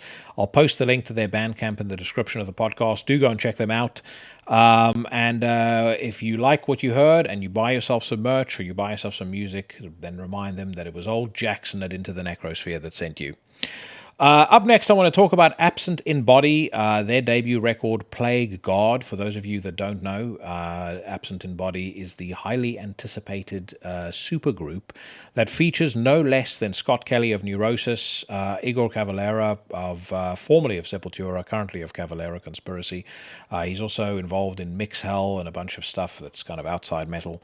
And then they are joined by two members of Amun-Ra, Colin van Eerkhout and Matho van der Kerkhove. And again, most likely I butchered those surnames, but such is life. I'm more interested in the music here, and when it comes to Absent in Body, if you follow me on social media, you know I've been raving about this. My interest in them really sort of went into high gear when they dropped a video in February for The Acres / The Ache is what the song is called. And most people who I knew who paid attention, basically just proceeded to go weak at the knees when they heard this. It's very different, I think, to what maybe on the face of it you would expect from the people that I've just mentioned, but the more you kind of start paying attention to it, the more you realize that, it's those four individuals, unique influences wrapped up in some of the most unholy industrial that I've ever heard in my entire life. The question after hearing that track, of course, was whether the rest of it was going to deliver on that song's immense promise, and the answer, without a fucking shadow of a doubt, is hell yes. The only criticism I have, and I'm going to say this right from the off, that I have of Play God, is that it's too short. It's only 36 minutes long. It kind of feels at that point like we've barely scratched the surface of what this project is capable of. And honestly, I could happily sit down to a record that is twice as long, if every track is as excellent as the opening cut, Rise from the Ruins, or one of my other favorites, Sarin. Musically, like I said, once you start digging under the surface, you definitely start picking up a lot of the individual influences here. It's kind of presented as this really sort of doomy industrial project, but you can definitely hear a lot of Amun-Ra influence there. The riffs for the most part are gloriously uncomplicated, I think is the best way to describe them. And because of that, they're actually even more evocative and emotive as a result. Every single one of them comes wrapped up in that electronic ambience that I mentioned before. And then Igor's drumming is atypically restrained for him, but he's one of the performance is such that when he lets loose, it's done with purpose, and you kind of you know why it's or it makes what you've just heard much more effective. And when he's restrained, it just fits with the music really, really well. One of the things that makes this such an incredible journey to sit through is the seamless way as well in which the band go from track to track. Something as kind of violent and absolutely relentlessly savage as Sarin, the song that I mentioned earlier, can very easily kind of slip into or seg into something that's beautiful and ethereal, and just kind of transports you to a different world, like the clean sung section at the end of The Acres, another song that I've mentioned. And it doesn't sound like any of this stuff or any of these influences at any point are shoehorned in, or that the band are compromising on their overall vision. Everywhere on this record, things feel natural. They kind of feel like the flow of the record is very, very organic. And overall, there is a sense of real sort of anger and despair that is the thread that runs throughout the record. The production, in the meantime, is thick. It's kind of as dense as the music deserves, given everything that's going on there. There are so many tracks layered on here that, it could very easily have ended up sounding really muddy. But I believe it was Tim de Gieter at Much Love Studios in Belgium who did the mixing and the mastering of this record, and he's just done a fucking phenomenal job. Every track sounds massive. It sounds imposing. Having listened to it on my hi-fi, I can tell you right now, if you have a decent set of cans or you've got a decent stereo system, you have to listen to this album on that, because it's the only thing it really will do it justice. The album closes off with an absolutely stunning track called "The Half Rising Man." The Half Raising Man, I should say. And it kind of has this intro that could very easily have, fit on, one of the greatest Neurosis records not yet recorded. And then the song itself kind of builds up and builds up into this just snarling, nasty, absolutely crushing conclusion to an album that just leaves you wanting more. Side note, the Half Raising Man, I believe, is the track currently used by a stable in AEW. And AEW, you heard me talk about it to Nathan. One of the main reasons that I am once again watching professional wrestling.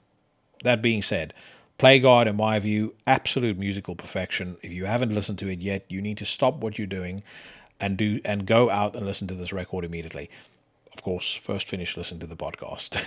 There's still an hour's worth of news, rants, and reacts to come. But, either way, when you listen to this, I think you are going to be most impressed indeed. And as much as I've kind of made a promise to myself to not talk too much about, top 10, top 20 spots, again, it would have to take a fucking gargantuan, mammoth effort for this not to be in my top 5, or my top 10, if not my top 5 of 2022. It is absolutely fucking phenomenal. I'm going to play the full version of the Half Raising Man. I know they've put a shortened version out on as a music video, but I think that this record, or this song, because of just how well it's written, because of that build-up that I mentioned before, I think it deserves to be listened to end to end. So that's what I'm going to treat all of you guys to right now. This is Absent in Body.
Absent in Body, the song is called The Half Raising Man. The record is called Plague God, and it's available right now on Relapse Records. I'm going to post a link to their Bandcamp in the description. Head over there, buy yourself some stuff. Tell them that I spoke of the record so eloquently that not only should they come on the show, all four of them as guests, but, you know, if they feel inclined to do so, don't hesitate to send old Jackson a t-shirt or two. Yeah, great stuff. As I said, if you've not listened to it, it's in its entirety yet, you owe it to yourself to stop whatever you're doing and get on that shit. Not before, however, you've endured 44 minutes of the greatest, the most politically incorrect, in some cases the most ranting, raving news and react segment in all of the metal podcast sphere, coming your way right now. And we kick off with Metal Storm, my favorite metal news website. And before I go on, just to reiterate what I said in the intro, I've been toying with the idea recently of potentially splitting up the podcast into two separate episodes. So I'll have one episode that's just an interview, one episode that is me drinking a beer, talking shit, reading some news, talking about new music. So an hour of that, and then an hour and however many minutes over the hour we go for whatever interview I did that week. 2 episodes, 2 doses of Into the Necrosphere. Nothing really changes for me from a logistics perspective because I record everything at the same time. But the reason I started thinking about that was I kind of figured that maybe, a couple of folks would be put off by the idea of a 3-hour podcast, which I think this one is going to be when it's done and dusted, or when everything is kind of pieced together.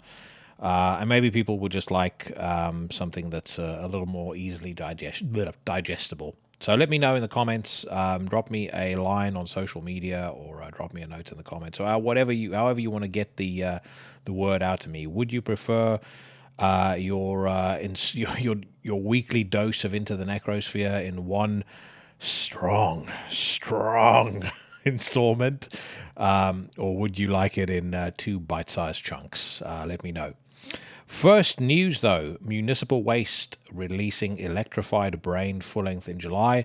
Richmond's thrash metal maniacs Municipal Waste will release their highly anticipated 7th studio album, Electrified Brain, on July 1st via Nuclear Blast Records. Alongside disclosed album details, give a listen to the first advanced single, Grave Dive. I've said this a couple of times, I think. But even though the Municipal Grave gang and I probably differ on almost everything with regards to life and politics, probably more than that, I do think these guys live are absolutely incredible, and always interested when they put out new music. I don't think I've ever found myself actually going and listening to a Municipal Waste record more than 2-3 times, after it's been released. But can Grave Dive sway me? Let's find out.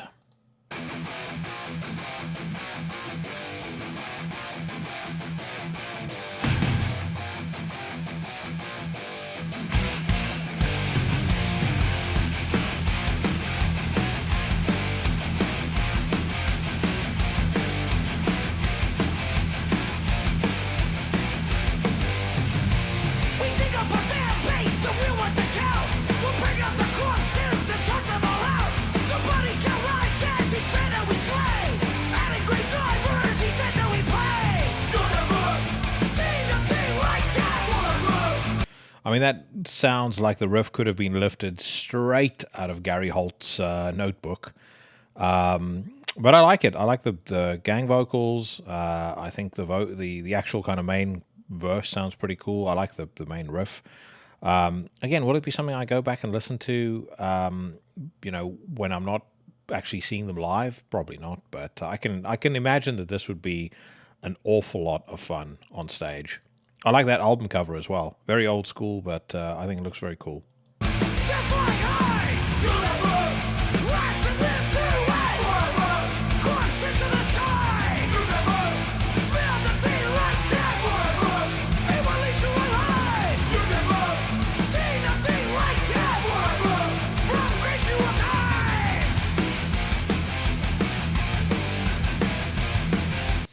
Yep, unashamedly old school. Very entertaining. I'll look forward to hearing the rest of the record. Lamb of God reveal cover for Megadeth's Wake Up Dead. Lamb of God joined forces with Megadeth to remake a true classic. Originally released in 1986, Wake Up Dead was the lead single from Megadeth's iconic multi-platinum selling album Peace Sells But Who's Buying?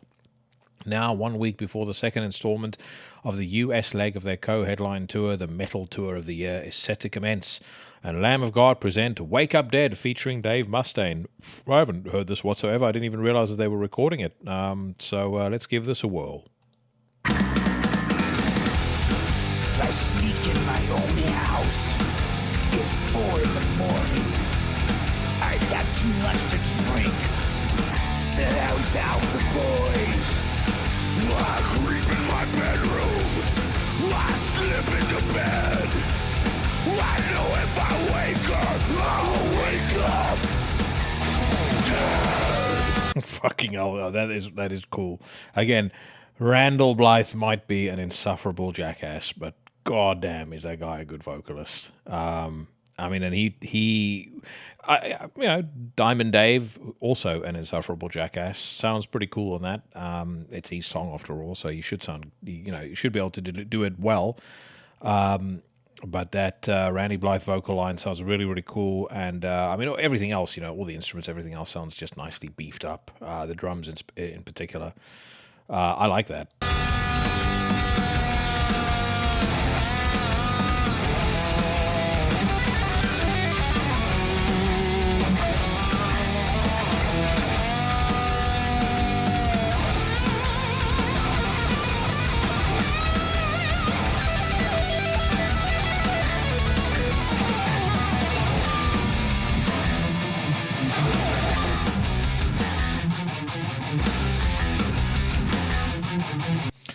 Great beer drinking music. Lamb of God's cover of Megadeth's Wake Up Dead. I think that sounds very cool. Let's move on. Tombs drop new single. I'm actually going to play out with this song. And I think it's fairly obvious that I'm a big fan of Tombs, also a big fan of Mike, and a big fan of all of his endeavors outside of Tombs. This song is pretty much exactly what you'd expect it to be. Dark, dark, atmospheric, Celtic Frost inspired black metal with kind of a post-punk, hardcore tinge to it. Pretty much, what Tombs has, I think, on their last record and the EP that came out previously, I think they really took their game to the next level as far as that is concerned. And I think on this song, I mean, it just lays a map out for brilliance in the future. I'm if you hear this track, which you'll hear in a couple of minutes' time, if you stick around, I think you're going to agree. If this is the direction that Tombs is going to take going forward, I cannot wait for the next full length. This song is absolutely fucking awesome. All right, let's move on. I noticed, by the way, Todd Stern has joined the band as second guitarist. He of Psychroptic fame.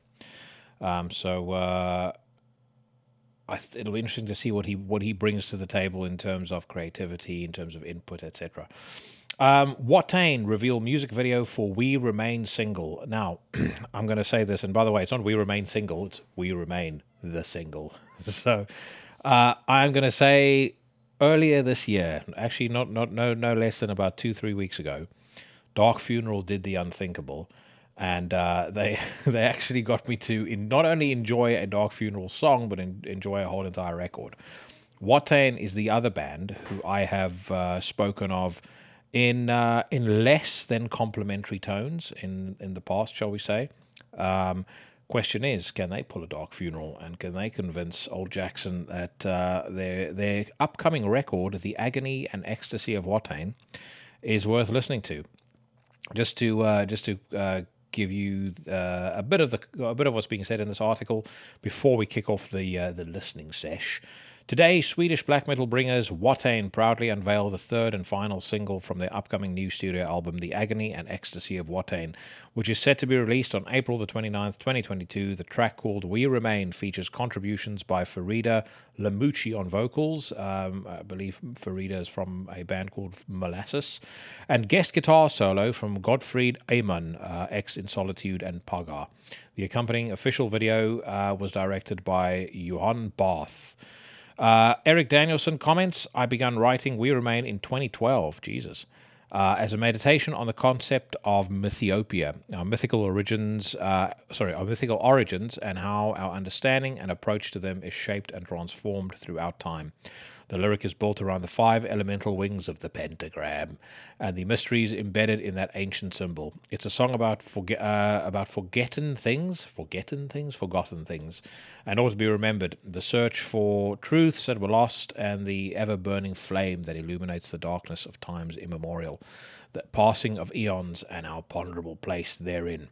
Many of the Watain records and songs have passed me by and left me feeling empty and rubbery inside.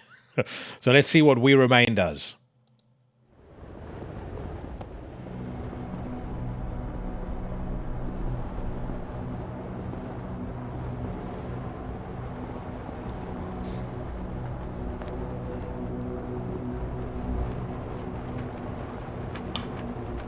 There's something about that opening kind of synth note that they're having lingering there that reminds me a lot of the opening song on in the Nightside Eclipse. I don't know whether that was intentionally, but either way.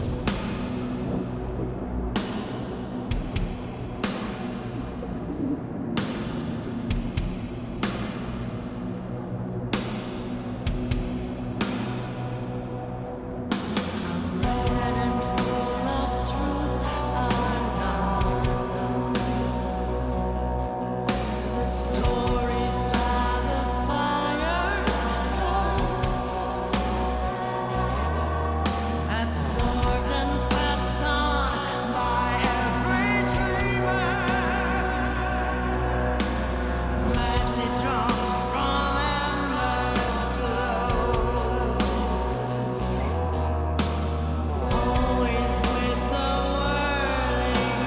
So, firstly, give whoever decided to get Farida to do guest vocals a sizable cash bonus, because that is such a cool touch to the song.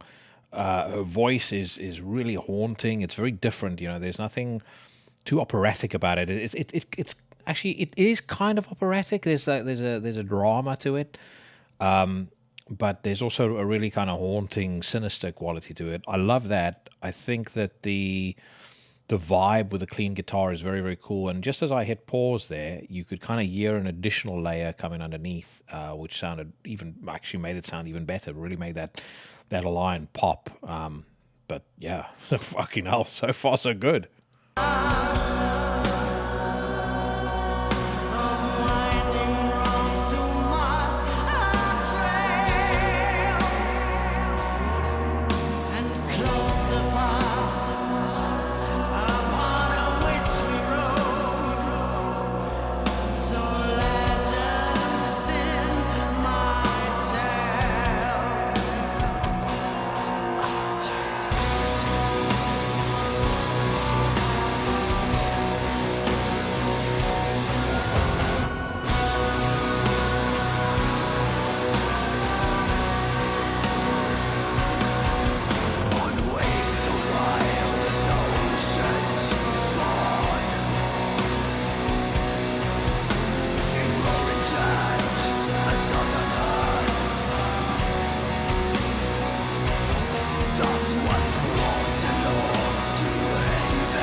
Got to say, I quite enjoy Eric's vocals on this song as well, and his vocals have always kind of been John Nodvide light to me. But yeah, he sounds very, very cool. I like that riff as well. When the guitar, when the distorted guitars kick in, I think it sounds very cool. And again, I don't know where this was recorded, but it sounds fucking great. Like just fidelity-wise, it sounds absolutely tremendous. Enough crunch so that you know that you're still in firmly cult territory. But everything sounds nice and clear. I like the way that the drums sound as well. I told you guys at the start of the year, strange things were going to happen in 2022, and two of the things I definitely wouldn't have been able to predict was that both Dark Funeral and Watain could get me both impressed for records and excited about a new record. This is great, absolutely fucking excellent. Kudos. And for those of you who've been trying to convince me that I need to give Watain another chance, I think they may well have done a pretty good pretty good job of doing so with that track. All right, let's move on. I should actually listen to listen to a track that I actually skipped last week. I need to, as soon as it comes up, actually, I'll remember what it is. But somebody left a comment and said, I'm making a mistake and I need to give it another spin. And I do read all of the comments that you guys send. So how could I, when the person said it in such a nice, polite way, how could I possibly let one of the legions down? Ibaraki share new single. Trivium singer and guitarist Matt Heafy reveals the third single, Ronin, featuring guest vocals by Gerard Way of My Chemical Romance and Ishan from his much-anticipated Ibaraki project. Let's listen to this, though. I have no doubt it's going to be a load of shit, but Watain have just convinced me otherwise. So who knows? Maybe this can do the same.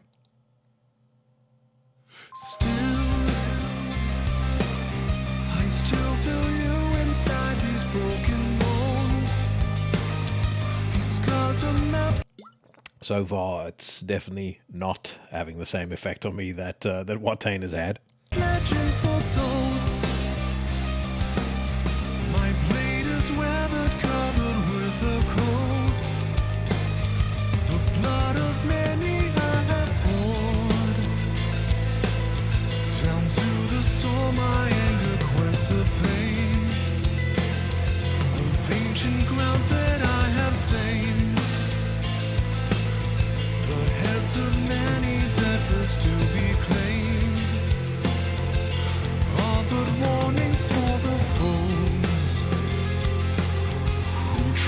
catch of everything of ours. No, not my bag. I think Gerard's vocals it's not the kind of clean vocals I like. It's certainly not in this kind of context. And I mean, the riff isn't bad. It's better than the first two tracks that he released. But I mean, it's also one of those things. There's so many great albums that come out every single week. I mean, I barely scratch the surface of all the stuff that that I would like to be listening to, or like to spend more time listening to, I should say. But am I ever going to make time to listen to that? Am I going to spend 5 seconds not listening to Absent in Body to listen to that nonsense? Most likely not. Septicflesh debut new single and video clip as part of their upcoming Modern Primitive album out on May the 20th. Greek extreme metal crew Septicflesh present another new single. The track called Neuromancer is available for streaming below, together with an official video clip. We'll listen to this in a second. Let me just tell all of you right now, if you're a Septicflesh fan, you, without a shadow of a doubt, want to listen to that Sortiris Anuki episode when I post it. I recorded it about 3 days ago. We spoke for a good hour and a half. He went into a lot of detail about the process of making a Septicflesh record, which will blow your fucking mind. I mean, you know, it does sound complex when you listen to their records, there's no doubt about that. But the reality of it is just absolutely incredible. We spoke about a bunch of stuff, including some of the ideas, concepts, and things behind Modern Primitive, which frankly made me just be an even bigger fan of both him and of the band. So if you're a Septicflesh fan, get ready to be very, very excited. That was a phenomenal conversation. One of the most fun conversations I've had in a very long time. And I know I say that frequently, but this one kind of, you know, pushed the bar up even more, I think. But let's listen to Neuromancer. I did really like that first track that they put out off of Modern Primitive. So let's hear what this one sounds like.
I like it. I do very much enjoy when they bring in those ethnic instruments. They do that on the previous record, Codex Omega, a lot, and they do it very, very well. Especially on, there's a track called Martyr, which I think is probably the best song on the record. If you've not listened to that album yet, just do yourself a favor, go back and listen to that tune.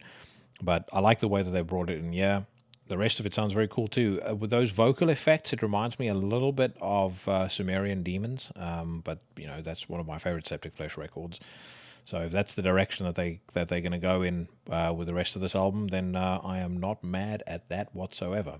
But great stuff, very, very cool, and I'm glad to see that this band is getting the recognition that they deserve, because just musically, they operate on a level that is so much higher than the average band. It's just unbelievable. I mean, and that's not to denigrate anything that an average band would do.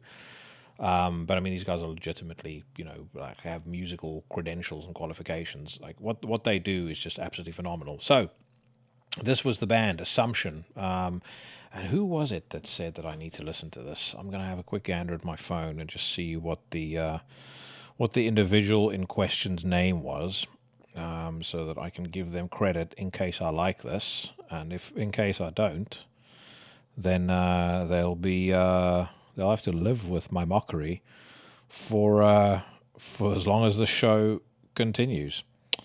It was OJDG78 on YouTube. So let's give this a listen. Assumption is the band.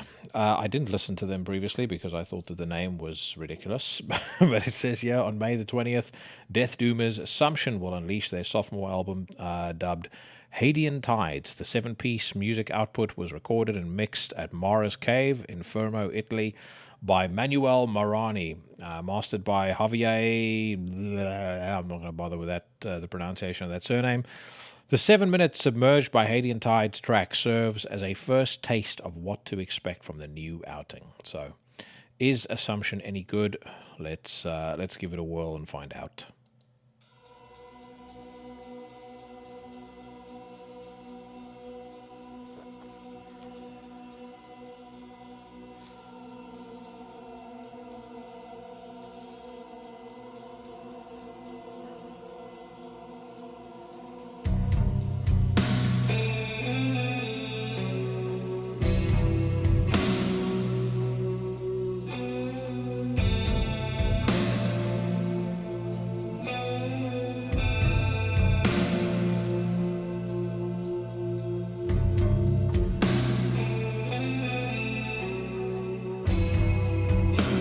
I'm not hating that that guitar that they've got, kind of doing the sort of clean lead over the backing track, or backing track. But you know what? You guys know what I mean. The main track. Very, very cool so far.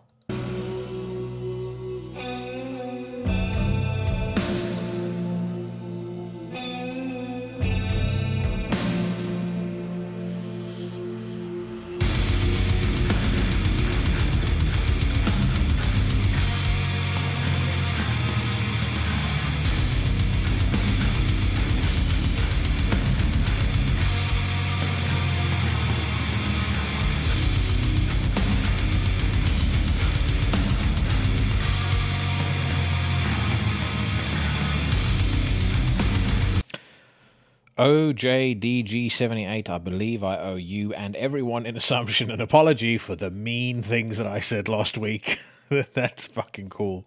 That riff is massive, and the guitar sounds really kind of thick and nasty as well. That's again very, very cool. We're hitting it out of the park today as far as music we've listened to is concerned. Last week, I mean, there was so little that I was interested in. I think I only could actually tag Meshuggah on the social media post, but yeah, this week it's nuts. But yeah, I'll put my hands up. Yeah, I was wrong to write this off. I might even have to go back and revisit Confidential based on the sort of shock I'm in right now. Vocals, it will be what makes or break this, though. If the vocals are shitty, well, then this is a different conversation. But so far, so good.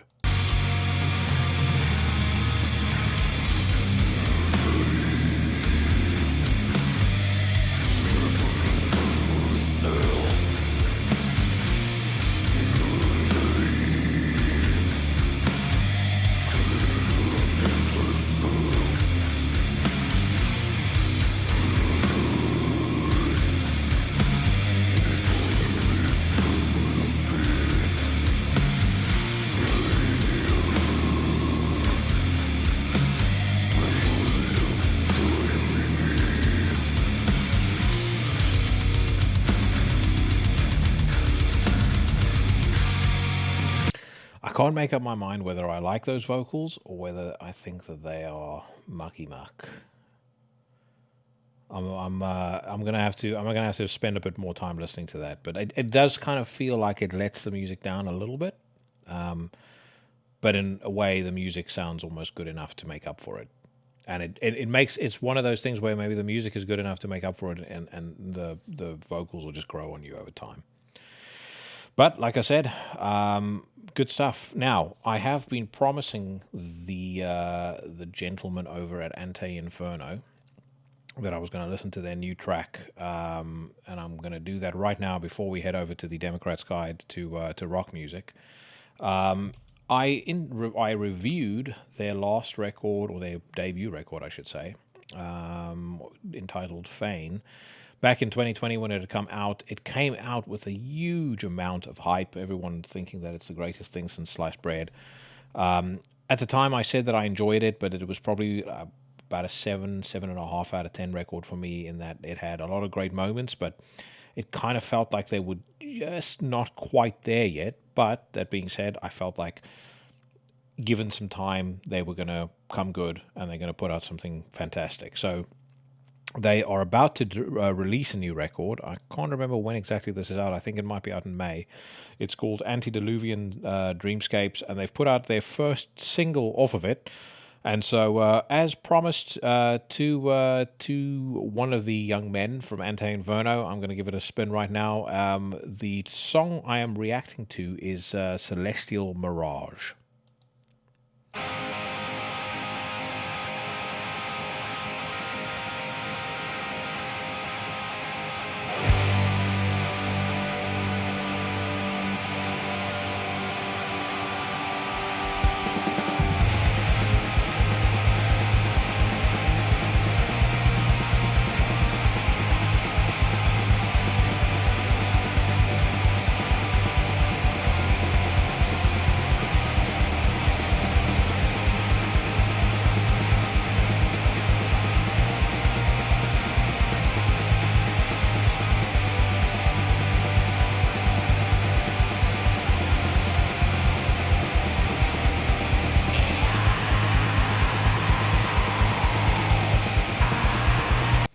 So a couple of things that I like right from the off. I think the drums remind me a little bit of Trelldom, in that it's not the typical black metal blast.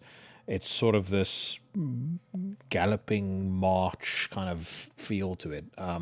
Trelldom put out a record that I absolutely love called Till Minna, and I think it's one of the most underrated black metal records of all time. And there's something about the way that those drums sound that reminds me an awful lot of that record. So that's a plus. Another tick in the box, I really like the melody. I think it's a different kind of melody. It's not the typical, I think black metal sometimes has and it's not a bad thing necessarily. I spoke about Sidious earlier. Sidious is a great example of one of those bands where it's like steak. I've eaten thousands of steaks in my life, if not hundreds of thousands. Doesn't mean I'm not in the mood for more steak. But sometimes, black metal does kind of have a fairly linear route that it follows when it comes to melody, and I like the fact that they've gone out on a limb and done something different here. I think it sounds very cool, sounds very unique, I think to me it's instantly a cut above Fane, for sure. But let's give it a few more seconds.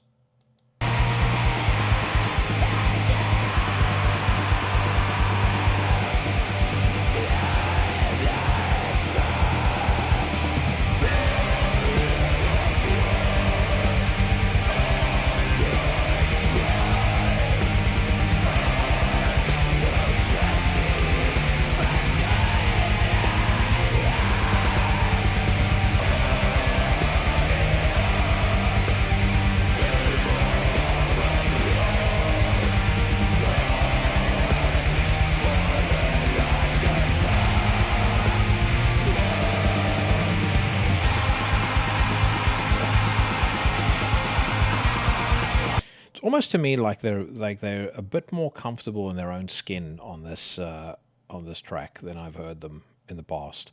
It sounds more kind of quintessentially British to me, the style of black metal. More in line with bands like Crimson Throne, Abduction. The tip of the spear of English black metal, as I've referred to those bands in the past. I like it. As I said, I think it's I could instantly hear it was a step up from Fane. As I said, I didn't buy into the hype around Fane quite as much as some other folks did, but I'm down with this one, that's for sure. As I said, the album is called Antediluvian Dreamscapes. It's going to be out on Vendetta Records on May 13th. So if you like that, then you might want to keep your little ears peaked. Okay, so let's move on to Blabbermouth. Mark Portnoy tests positive for COVID-19. Funny how COVID-19, for the most part, no longer exists since Putin decided to be an asshole. New Megadeth single, Killing Time, to arrive any day now, says Dave Mustaine. Yuppie. Watch Slipknot perform in Reading, Pennsylvania. No thanks. Lamb of God's Randy Blythe wouldn't mind playing in the Czech Republic again. I would imagine there's going to be an awful lot more security there this time round, though. Chris Jericho admits Fozzy uses backing tracks for some songs, claims everybody does as well. I would assume that is true. I mean, I do know of an awful lot of bands that do it. And also, as you guys probably picked up in my conversation with Nathan, I think that Y2J can do pretty much anything that he wants, and I will be okay with it. So... anyone who wants to moan about it can fuck right off. Ted Nugent weighs in on Taylor Hawkins' death. Substance abuse is selfish. Let's read this one. I don't often pause on these Ted Nugent diatribes, but I will confess I have actually read this because this was one of those. And by the way, sorry if you hear me distracted. It's because I've suddenly got a cat. You can see the tail passing me. He's decided to come and pay me a visit while I record this. So forever, if you're watching this on YouTube, he will now forever be immortalized on Into the Necrosphere. He might even just have earned his first T-shirt. Anyway, so I did read this because it popped up on my Google News feed. And I must confess, as much as I don't agree with the very great many things that the Nuge says, there was some stuff here that he did where he did speak a bit of sense. So let's read what he has to say, and then I'll talk about it afterwards. So it says here, Ted said, as transcribed by blabbermouth.net, it's heartbreaking on so many levels. And by the way, just for context, for those of you guys that have been living under a rock, Taylor Hawkins is the Foo Fighters drummer who recently passed away. Turns out died of what seems to be at least substance abuse related issues, if not an overdose of some sort. So back to the Nuge. 50 years old with a horrible long-term celebration of substance abuse. I am casting judgment because substance abuse is selfish. His wife and daughter, they should have been taken into consideration. Is spending time with your wife and daughter more important than getting high or less important than getting high? I've told the story many times, but I've witnessed it, Nugent continued. My bass player, Greg Arama, so gifted at 15, listened to the bass part on Journey to the Center of the Mind by the Amboy Dukes. And the guy was just a virtuoso, a savant of groove and musicality. And he started smoking dope and ending up with heroin and died when he was, early 20s. And the future he could have had. I told Jimi Hendrix, I said, no, I don't want your dope. It's going to kill you, Jimmy. Bon Scott of AC/DC would come to the studio when my band was recording Weekend Warriors in 1978 out of Miami, and AC/DC was coming in and working on Highway to Hell, just phenomenal musical powers. And he'd come in drunk every day with a bottle of Jack Daniels or an old granddad whiskey, and he'd go, hey, Teddy, try some of this. And he smelled like a diaper.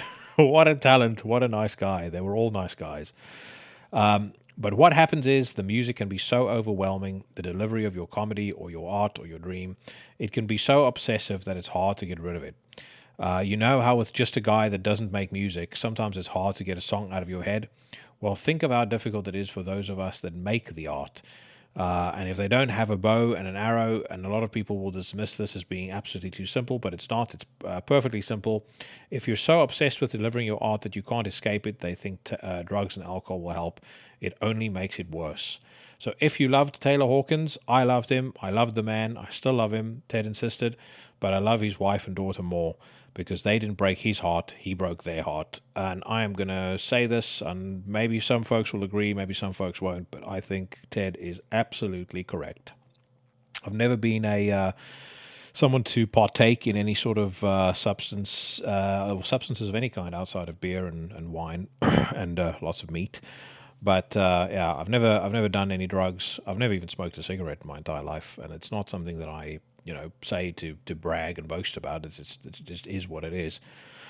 But I do think that especially when you have kids and when you have when you have other people to consider in your life, then you need to clean your act up. It's as simple as that. There's no excuse for fucking around and being a drunk and being a drug addict and stuff when you've got folks that depend on you, both from a financial and emotional, perspective, and just needing your physical presence there. So, like I've said before, I've never been the biggest Foo Fighters fan.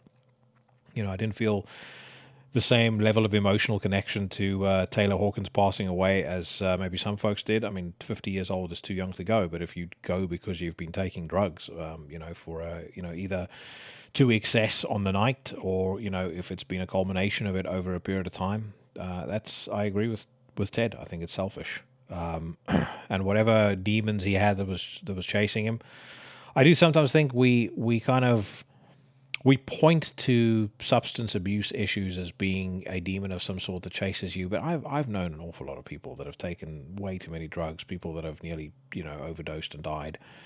And frankly, it's got nothing to do with demons. They just like doing it, so they just do it to excess. Some people just have indulgent, excessive personalities, and they have no ability to exercise any sort of self-control. So I'm curious to know what Borry thinks about that, because normally he seems to salivate at anything that, salivate at disproving anything that the Nuge has to say, and certainly the Nuge's music does enough to harm his credibility as it is. But, a broken clock can be right twice a day, and he is right about this. Anyway, Death to All featuring Gene Hoglan and Steve DiGiorgio, June 2022 European tour announced. I have said before, I pick my gigs carefully just because of the pain in the arse of actually getting around. If I watch a show, it means I have to travel all the way out into London. But so they're going to be here in London on the 14th of June. I may actually make the effort to go and see that, because I've seen some video clips of that lineup do death songs, and it is fucking incredible. So I think it's worth. I think it'll be worth doing that. By the way, another idea that I want to float past all of you and see if you guys are down with that or interested in it. I'm going to be going to the Munich high-end hi-fi show, hopefully at the end of May. When I go to these things, I was thinking of maybe doing a travel diary, or just putting together like a 10, 15-minute video clip. For all of you guys, I'll post it up on YouTube. Watch it, don't watch it. But maybe it'll be interesting, maybe it won't. Let me know if that's something you guys will be keen on me doing. Like I said, it's not going to take any real effort from my side, and I'm happy to do so. I quite enjoy the whole video editing piece. So, recording some shit on my mobile phone, showing you guys some cool things about hi-fi, and especially when it comes to hi-fi, anything I can do to spread the word and get other people interested in it, I'm always down with doing. So let's go on to the next article, and it's John 5 weighing in on the slap heard around the world. John 5 weighs in on Will Smith's slap. It was uncalled for and it was unnecessary. Former Marilyn Manson and current Rob Zombie guitarist John 5 has weighed in on the slap, saying actor Will Smith's actions on the Oscar stage were uncalled for once again, unless you've been living under a fucking rock. You'll know that Chris Rock was making some jokes, talking some trash on the stage of the Oscars. The Oscars, I personally think, is a complete and utter load of nonsense and a waste of time. It's been years since anything good has actually won at the Oscars. But anyway, Chris Rock made some jokes. One of them was calling Will Smith's wife, Jada Pinkett Smith, G.I. Jane, in reference to her bald head, which she apparently has as a result of a medical condition called alopecia. And, inexplicably, Will Smith then decided that the right thing to do would be to hop up out of his chair, rush forward to the stage, slap Chris Rock and go, "Keep my wife's name out your fucking mouth," like a slack-jawed idiot. So, couple of thoughts. Thought number one, I wish that instead of Chris Rock, it was Dave Chappelle presenting or hosting the Oscars, because I suspect if that had happened, I reckon there's a good chance Chappelle would have smacked him back. But I think if not, then I think we would probably have been treated to 3 of the greatest hours of improv hate on both Jada and Will that we've ever heard in our entire lives. So that would have been absolutely fantastic. The next thing, though, is that the first thing that I thought about when I saw this was some of you guys will remember a 3-part documentary series that came out about 20 years ago, or at least started coming out about 20 years ago, called Zeitgeist. And the guy that presented it, I think his name was Peter Joseph, he did another series later on called Culture and Decline. And at the end, he would kind of very stoically, talk about whatever they had, he'd covered in that episode and say, these are all symptoms of a culture in decline. I remember that line popped into my head straight away when I saw that. Anyone who thinks it's okay to stand up, walk up on stage and smack a comedian in the face because you don't like something he said, it's fucking pathetic. And, the same principle would apply if, a band plays a song I don't care for, and I decide I'm going to go up and punch the, guitarist in the stomach. If I did that, I'd be in jail. Will Smith got a standing ovation, which just kind of demonstrates how morally bankrupt and vacuous that Hollywood crowd is. A fucking real man would have dealt with this by, in his speech, maybe, throwing a couple of barbs the way of Chris Rock, rather than behave this way. Or you could just do what, most sane people do when they get roasted at a award show like this, laugh it off. So, you're a multi-millionaire, very successful actor. Same with Jada Pinkett Smith. Yes, alopecia sucks. Yes, maybe it was inappropriate to make that joke, but come the fuck on. People have made jokes about way, way worse things. And, is anybody willing to bet that we're not going to see a Jada Pinkett Smith character pop up on South Park at any point soon? So, yeah, fuck Will Smith. That's my main takeaway out of this. Fuck that loser. I won't ever watch another one of his pathetic crap movies ever again. All right, let's see if there's anything else worth reading. I spoke earlier about that Lamb of God Megadeth cover, which, by the way, I'm still very impressed with. Tool's Maynard James Keenan demonstrates technique that could have saved Chris Rock's life. So I don't know whether he's actually consciously doing it here, but Judd Apatow, the world's biggest soy boy, by the way, if you don't know, he is director of Knocked Up, Superbad, and a host of other comedy movies. Just a fun guy who's been responsible for some pretty funny movies, but as a human being, just a complete and utter weapons grade soy sipping loser. He actually I think he tweeted something to the extent of, how dare Will do this? He could have killed Chris. I think if anything, Will proved that he doesn't have much by way of upper body strength because, Chris Rock shook off that slap. And as it goes, Chris isn't exactly a particularly big man. But anyway, the headline here, Tool's Maynard James Keenan demonstrates technique that could have saved Chris Rock's life. So I don't know whether he's specifically referring to that, but let's have a quick gander at the video and see what we think. No. You're in trouble. You're in trouble too. So we're just gonna go over some of this. Excuse me. We're filming. Some of the techniques. That Maynard looks really old, by the way. The other night. So here's what happened. He did the thing. Boom. First of all, he had his hands behind his back. Not smart when somebody's rolling up on you like that. But here's the solution. Right? What do we call that? A cuck block. I'll see myself out.